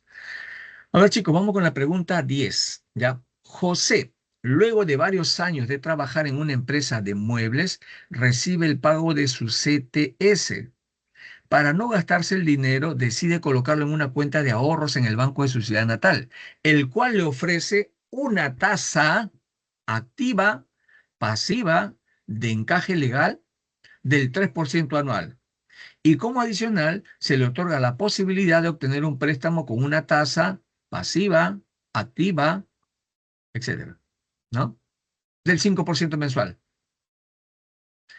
Siendo este banco una entidad formal, es supervisada por la SBS, la SMV, el BCRP. ¿Mm? ¿Cuál consideran que aquí sería pues la respuesta, chicos? ¿Ah? Para ello, tienes pues que saber en qué consiste nuestro sistema financiero, ¿no? El sistema financiero nacional, el sistema financiero peruano, ¿ya? Tienes que saber. Ahora, hay dos sistemas de intermediación en nuestro sistema financiero. Uno es la intermediación indirecta. Recuerden, está el sistema bancario y el sistema no bancario. El otro es la intermediación directa, que actúa sobre el mercado de valores. Actúa sobre el mercado de valores. ¿Ya? Entonces, pues chicos, ¿no? ¿En dónde está ocurriendo esto? ¿Mm? ¿En qué sistema de intermediación está ocurriendo? ¿Ah? ¿En la directa o en la indirecta? A ver, primero, identifiquemos esto, chicos. ¿Ah? ¿Qué es una CTS? Son las iniciales de compensación por tiempo de servicios. A ver, para entenderlo, ¿ya? Miren, cuando uno trabaja en una empresa formal donde le pagan todos los beneficios laborales, la empresa mensualmente de tu salario va a retener la 12ª parte. Y cada mes va a retener la 12ª parte, la 12ª parte, la 12ª parte. Entonces, en el lapso de un año, te va a retener prácticamente un salario. Te va a retener en 12 meses un salario, ¿ya? Ese dinero que te retiene, ¿sí? No se lo queda a la empresa. Ese dinero, la empresa lo va a depositar en una cuenta que se llama CTS de un banco que tú hayas elegido. Pero atención, a pesar de que ese dinero te pertenece a ti, por ser una compensación por tiempo de servicio intangible, tú no lo puedes tocar. Es tuyo, ¿ah? Pero no lo puedes tocar. ¿Por qué? Porque va a servir como un seguro contra despidos. Entonces, si por ejemplo, ¿no? Después de 2 años te despiden, tú has acumulado prácticamente 2 salarios en esa cuenta, ¿sí? ¿Cuándo vas a disponer de ese dinero? Cuando te despidan. Por eso digo, sirve como un seguro ante despidos. Entonces, hasta que consigas trabajo, puedes disponer de ese dinero para ir pues cubriendo tus gastos, ¿ya? Esa es la CTS. Y la CTS, chicos, es un producto financiero también del sistema bancario. Los bancos son los que van a retener justamente esa CTS, ¿ya? Porque la empresa donde trabajas es justamente la que la va a depositar ahí, en ese banco, ¿ya? Y recuerda, no lo puedes mover hasta que te despiden, ¿ya? A ver, en el sistema bancario, chicos, ya también vemos una característica, ¿ah? Ellos son los que van a imponer tasas de interés comercial, ¿ya? Y aquí está justamente, ¿ya? El sistema, ay, un segundito, chicos, ¿ya?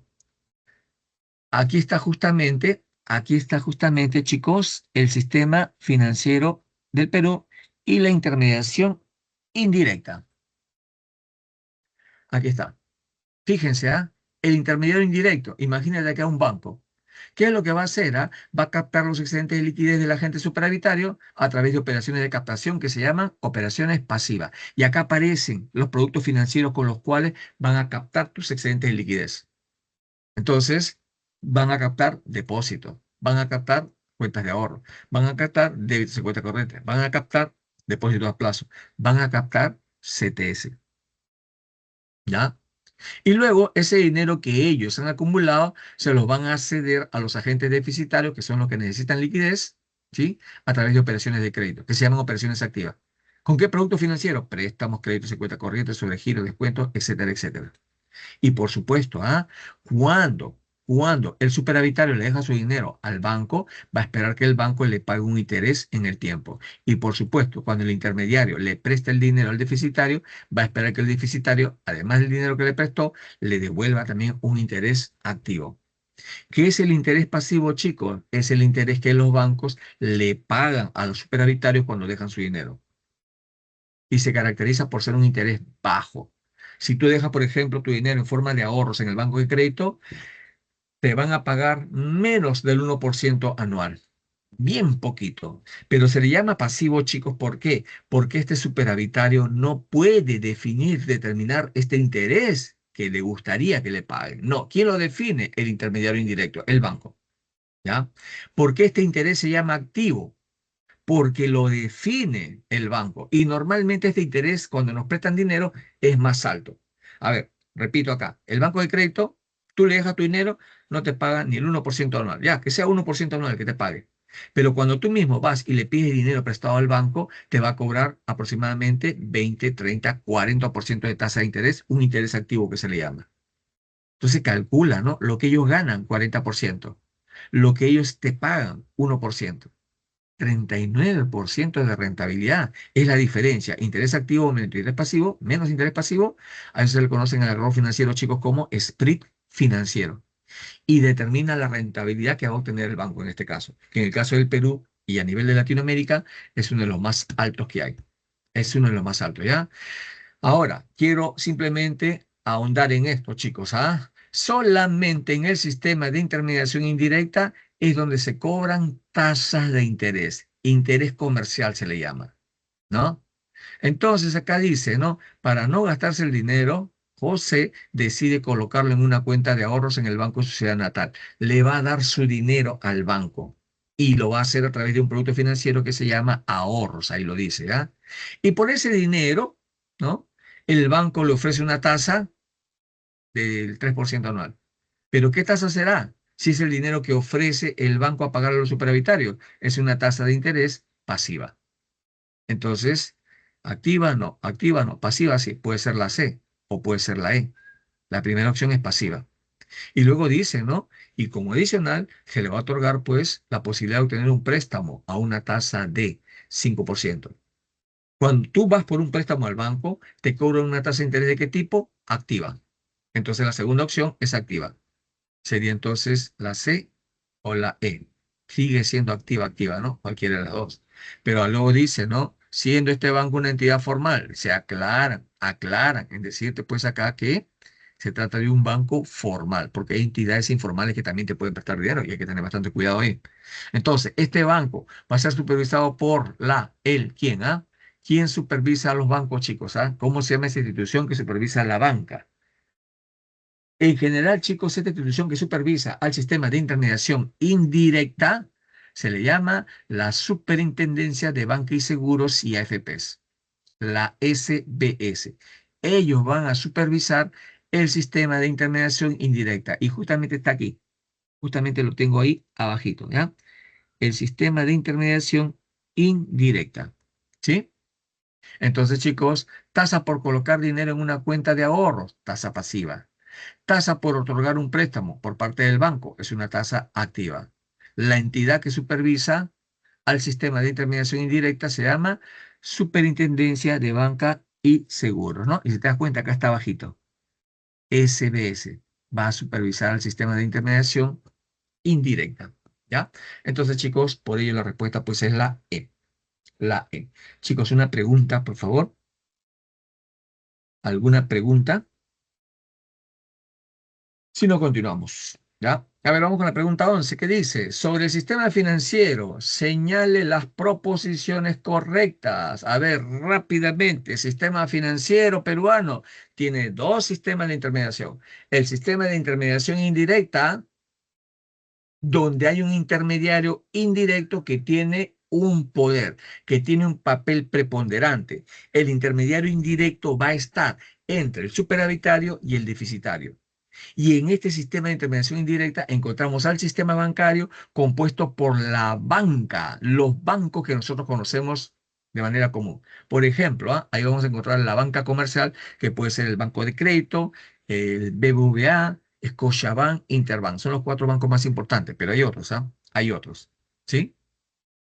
Y además, este sistema bancario te va a ofrecer diversidad de productos financieros. Ya recuerdo que mi abuelita decía, ¿no? Es un lugar donde te venden de todo, como en botica.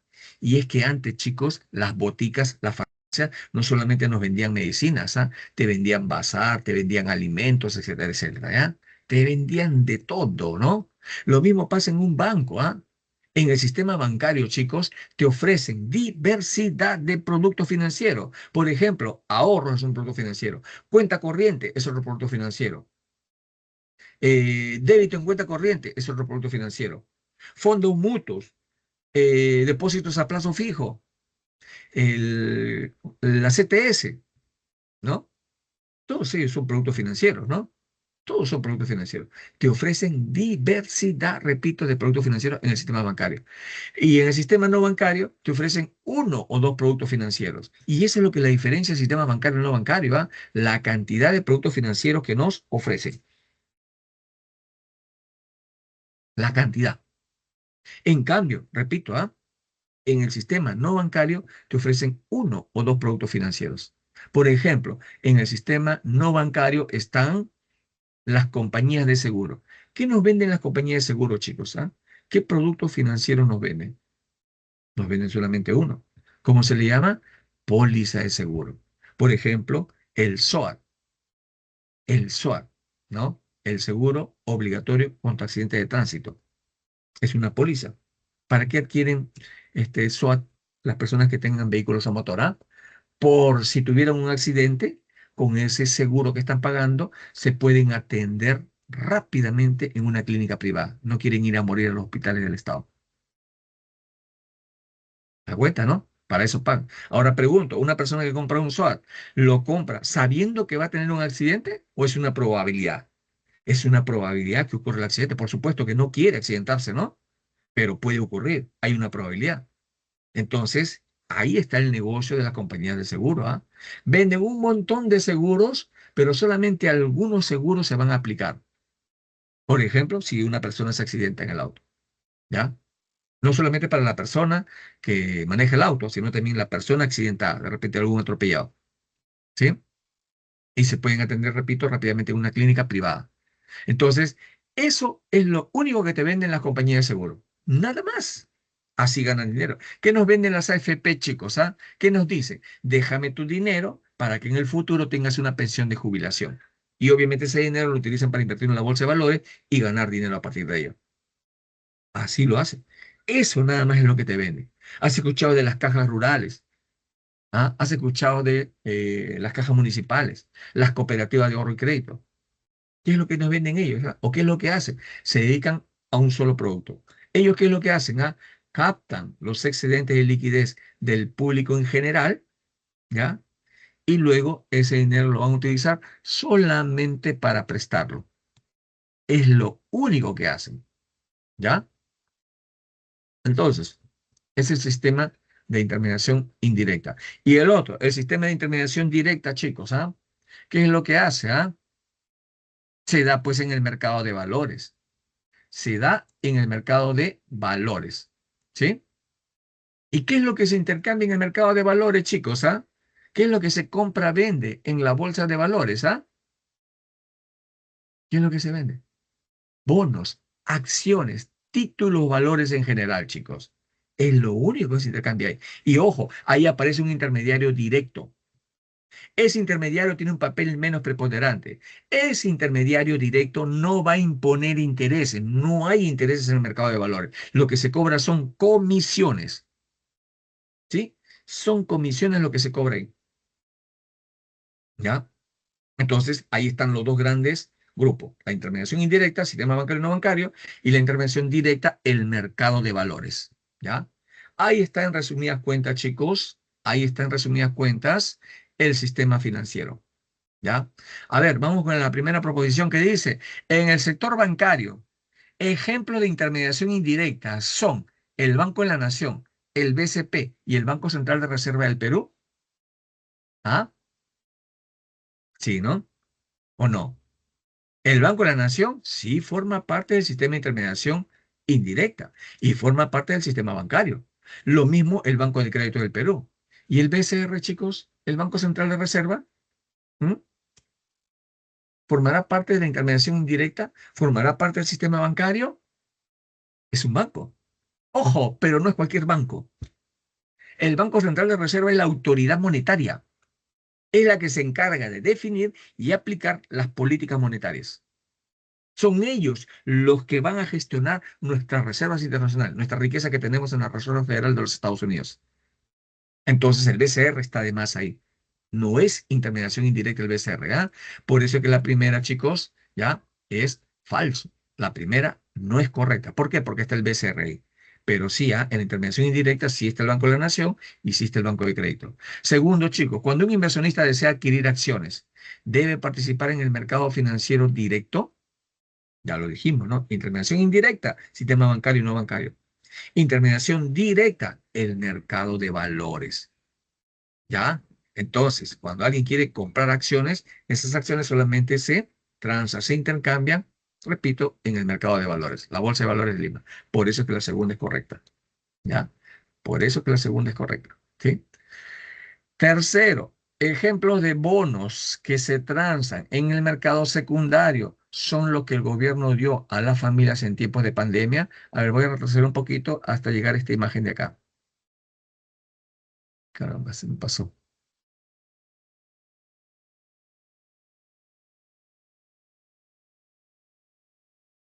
Acá. A ver, miren chicos, acá está la intermediación directa. El mercado de valores. Me dice que hay un mercado primario y un mercado secundario.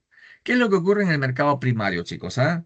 Ahí acuden las empresas, principalmente los inversionistas en general, cuando requieren financiamiento, grandes cantidades de dinero. Y no quieren ir a los bancos, porque el banco le va a cobrar más intereses altos y hay mucho riesgo.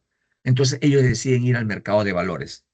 Y cuando por primera vez emiten acciones o bonos para venderlo, lo tienen que vender en el mercado primario. Y es ahí donde van a buscar financiamiento, ¿no? Una empresa de repente vale $200.000, ¿no? Y necesita, no sé, $100.000 para financiarse. Bastante dinero. Entonces, ¿qué es lo que hace? De repente decide imprimir, emitir, ¿ya? 100.000 acciones. Entonces, cada acción, ¿cuánto va a valer según la empresa? $1, porque solamente necesita pues $100.000, ¿no? Esas acciones las sale a vender en el mercado de valores y desde que le compran esas acciones, esas personas, naturales o jurídicas, que le compran una acción, a partir de ese momento se hacen socios, se hacen inversionistas, dueños parciales de la empresa, ¿ya? Porque parciales porque solamente son propietarios de un valor ya parcial de la empresa, ¿sí? Y repito, cuando por primera vez se emiten bonos acciones, ya, buscando financiamiento, eso se hace en el mercado primario. Ya cuando esos bonos y esas acciones que ya están en el mercado de valores, ¿no? Se empiezan a negociar por segunda, por tercera, por cuarta, por enésima vez, eso se hace en el mercado secundario, ¿ya? Eso se hace en el mercado secundario, ¿no? Entonces, chicos, con esa explicación, pues, ahora vamos acá, ¿no? Dice, ¿no? La tercera proposición. Ejemplos de bonos que se transan en el mercado secundario. Los bonos del mercado secundario son los mismos que el gobierno dio a las familias en tiempos de pandemia. ¿Se acuerdan de los bonos que el Estado entregó durante la pandemia? Bono rural, bono agrario, bono XXX. ¿Serán los mismos bonos? ¿Qué opinan? ¿Mm? ¿Serán los mismos bonos, chicos? No. Los bonos que el Estado entregó durante la pandemia, chicos, son subsidios. El Estado nos estaba dando dinero, nuestro dinero prácticamente, porque nosotros contribuimos al Estado, recuerden, ¿ah? Entonces, chicos, ahí es un bono, simplemente un subsidio. Y no es el mismo bono el que se transa pues en el mercado secundario o en el mercado primario. El bono en el mercado de valores, chicos, no es más que un título valor, ¿ah? Y los bonos representan deuda. Cuando tú le compras un bono a una empresa, lo que estás haciendo es prestarle dinero. ¿Cuánto dinero? Lo que vale el bono. Y a cambio, ¿qué vas a ganar tú? Te va a pagar un interés en un tiempo determinado. Entonces tú compras un bono y te dices, ¿sabes qué? Después de un año te vamos a pagar el 30% del valor de ese bono. Te van a pagar el 30%. Entonces, entonces, simplemente ahí está definido ya lo que tú vas a ganar. Y eso es un bono, un título de valor en el mercado de valores, ¿ya? Por eso que, chicos, la tercera no es correcta. Entonces, siendo solamente la respuesta correcta la 2, la respuesta es la A, ¿ya? La respuesta es la A. A ver, chicos, vamos con la pregunta 12. ¿Qué dice la pregunta 12? La empresa Los Supercampeones EIRL es una pyme. ¿Qué es una pyme, chicos? Pequeña y mediana empresa. Ustedes saben que hay una clasificación de las empresas que hace SUNAT, ¿no? De acuerdo a la unidad impositiva tributaria, para poder cobrarles impuestos, el Estado, el Ministerio de Economía y Finanzas y dentro del Ministerio de Economía y Finanzas, la SUNAT, clasifican a las empresas en micros, pequeñas, medianas y grandes empresas. Y depende de la cantidad de UITs que tengan como ventas anuales, ¿no? Si una empresa tiene ventas anuales que superan las 150 UITs, entonces se considera una microempresa. Si tiene ventas anuales que superan las 150 UIT, pero no superan las 1.700 UIT, entonces es una pequeña empresa. Si una empresa tiene ventas anuales que superan las 1.700 UIT, pero no superan las 2.300, es una mediana empresa.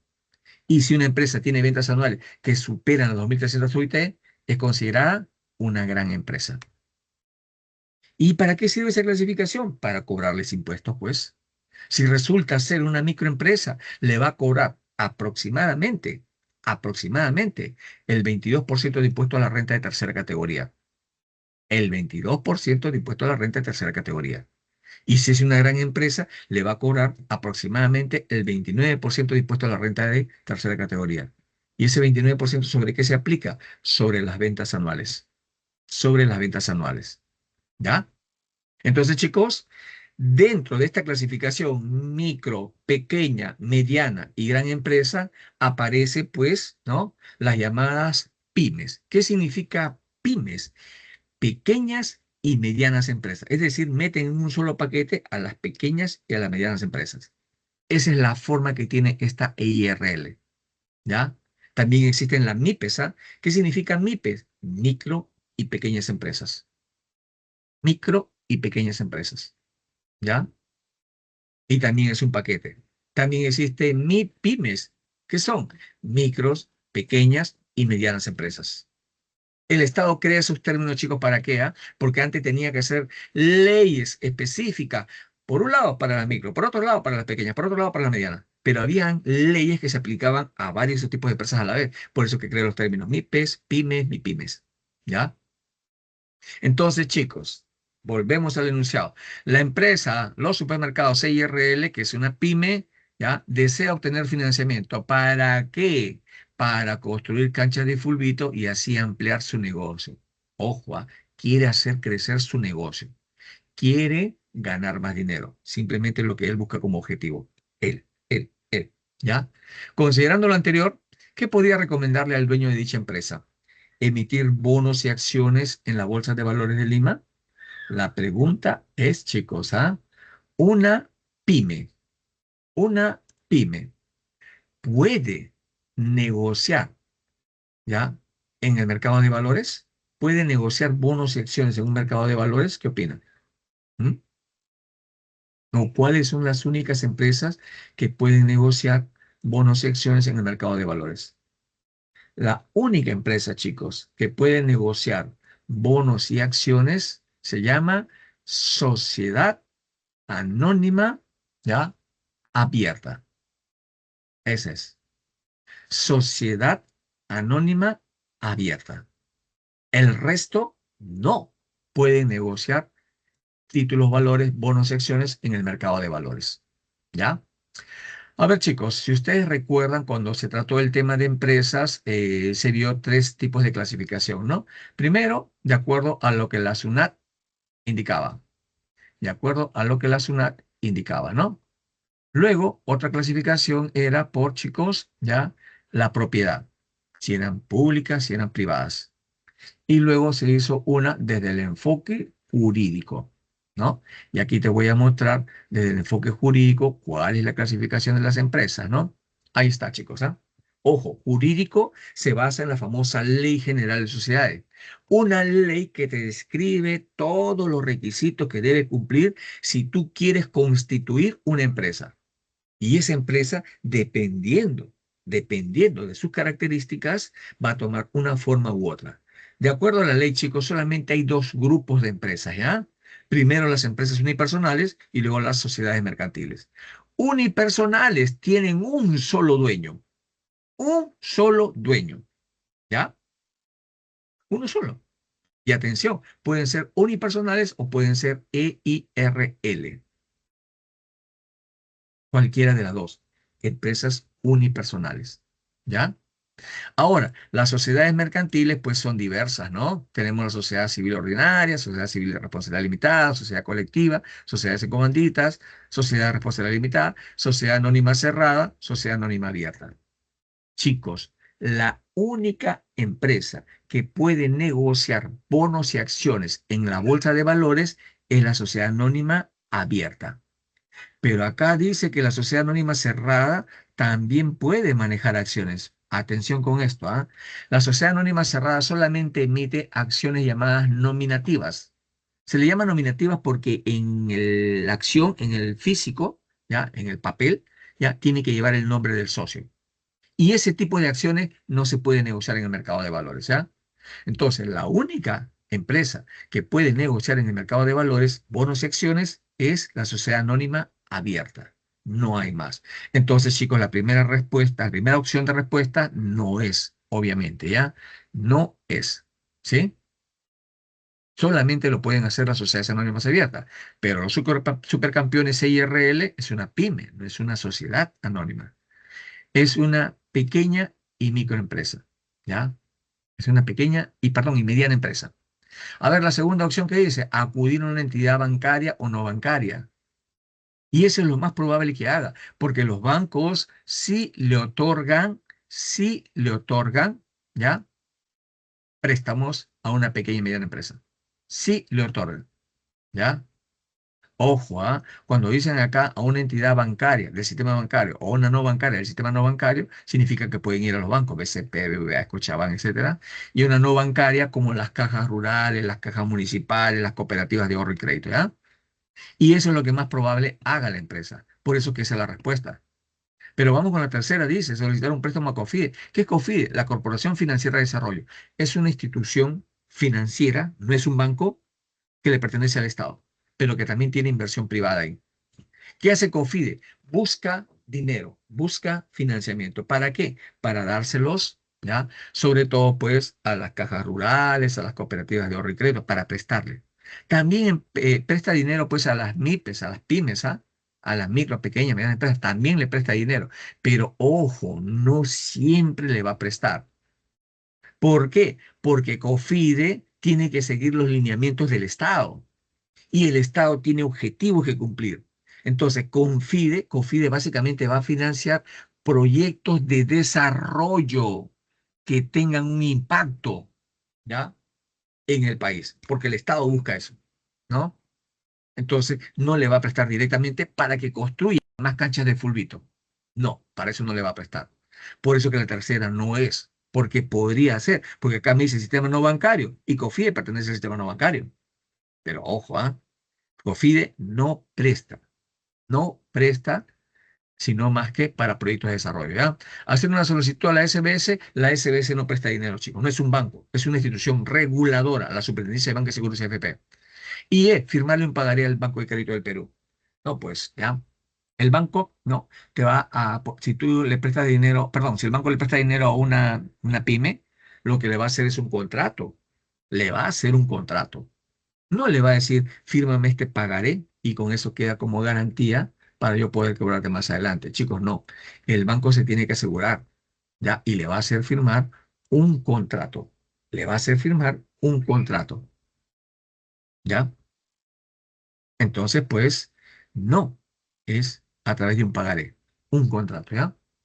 ¿Qué es un pagaré, chicos? No es más que un documento que se utiliza como instrumento de crédito, como una garantía. Puede ser entre dos personas, ¿no?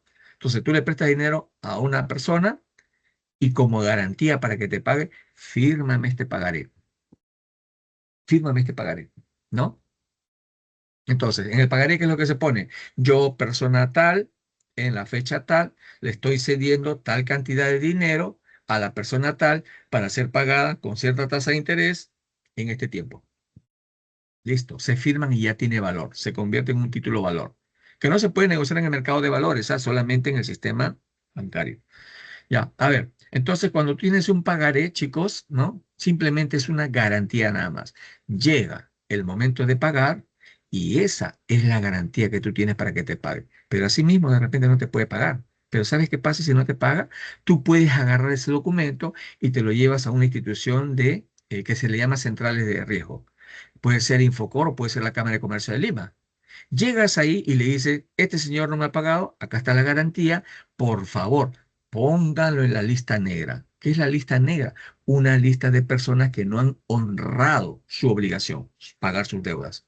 Entonces, en ese momento, te meten en la lista negra y cuando esa persona que no ha pagado en un futuro vaya a pedir más préstamo, nadie le va a prestar dinero. Nadie. ¿Ya? Entonces, a eso se le llama, pues, protestar el pagaré. Protestar es ir y denunciar que no te han pagado. Por eso es que sirve como una garantía, ¿ya? Chicos, entonces acá de acuerdo a este enunciado, la respuesta es la B. La respuesta es la B, ¿ya? A ver, vamos con la 13 que dice, la librería El Chancón acaba de ser intervenida y sancionada por la SUNAT por no entregar comprobantes de pago a sus clientes. Según la sanción interpuesta por la entidad recaudadora, que es la SUNAT, ¿qué clasificación y tipo de impuestos se está dejando de pagar? Bueno, el enunciado está diciendo, ¿no? ¿Qué está diciendo? Por no entregar comprobantes de pago. ¿Mm? En los comprobantes de pago, en los comprobantes de pago aparece un impuesto, sobre todo en los que compran pues las familias, ¿no? Nosotros los consumidores, ¿no? ¿Cómo se llama ese impuesto, chicos? Que aparece en los comprobantes de pago. Se llama impuesto general a las ventas. Impuesto general a las ventas. ¿Sí? Y es un impuesto que tenemos que pagar todos, sin excepción, sin excepción. ¿Ya? Ahora, cuando la empresa no paga, el Estado le va a caer porque eso es evasión tributaria. Evasión tributaria. ¿Ya? Ahora, chicos, dentro de todos los impuestos que tenemos, el IGB, ¿no? ¿Cómo se clasifica? ¿Qué tipo de impuesto es? ¿Será un impuesto directo o será un impuesto indirecto, como lo mencionan las opciones de respuesta? ¿Mm? ¿Ah? Chicos, si los pagamos todos, sin excepción, es un impuesto indirecto. Y pregunto, ¿el IGB lo pagamos todos? Por supuesto, sin excepción. ¿Y cuándo aparece un impuesto directo? El impuesto directo es el que te señala a ti. ¿Y por qué te dicen que tú debes de pagar? Porque tú posees patrimonio. Tienes una casa, tienes que pagar un impuesto por la casa. Tienes un auto, tienes que pagar un impuesto por ese auto. Tienes ingresos, salarios, tienes que pagar un impuesto por el salario. Esos son los directos, ¿ya? El IGB, repito, es un impuesto indirecto. Aquí está la definición. Es un impuesto indirecto, ¿sí? ¿Por qué? Porque simplemente pues lo pagamos todos sin excepción, ¿ya? Por eso que la respuesta, chicos, es la E. La respuesta es la E, ¿ya? En otros países al IGB se le llama, chicos, IVA, ¿ya? IVA, I-V-A. ¿Qué significa? Impuesto al valor añadido. ¿Y sabes por qué, chicos? Porque normalmente lo que produce una empresa, la empresa no se la vende directamente al consumidor final.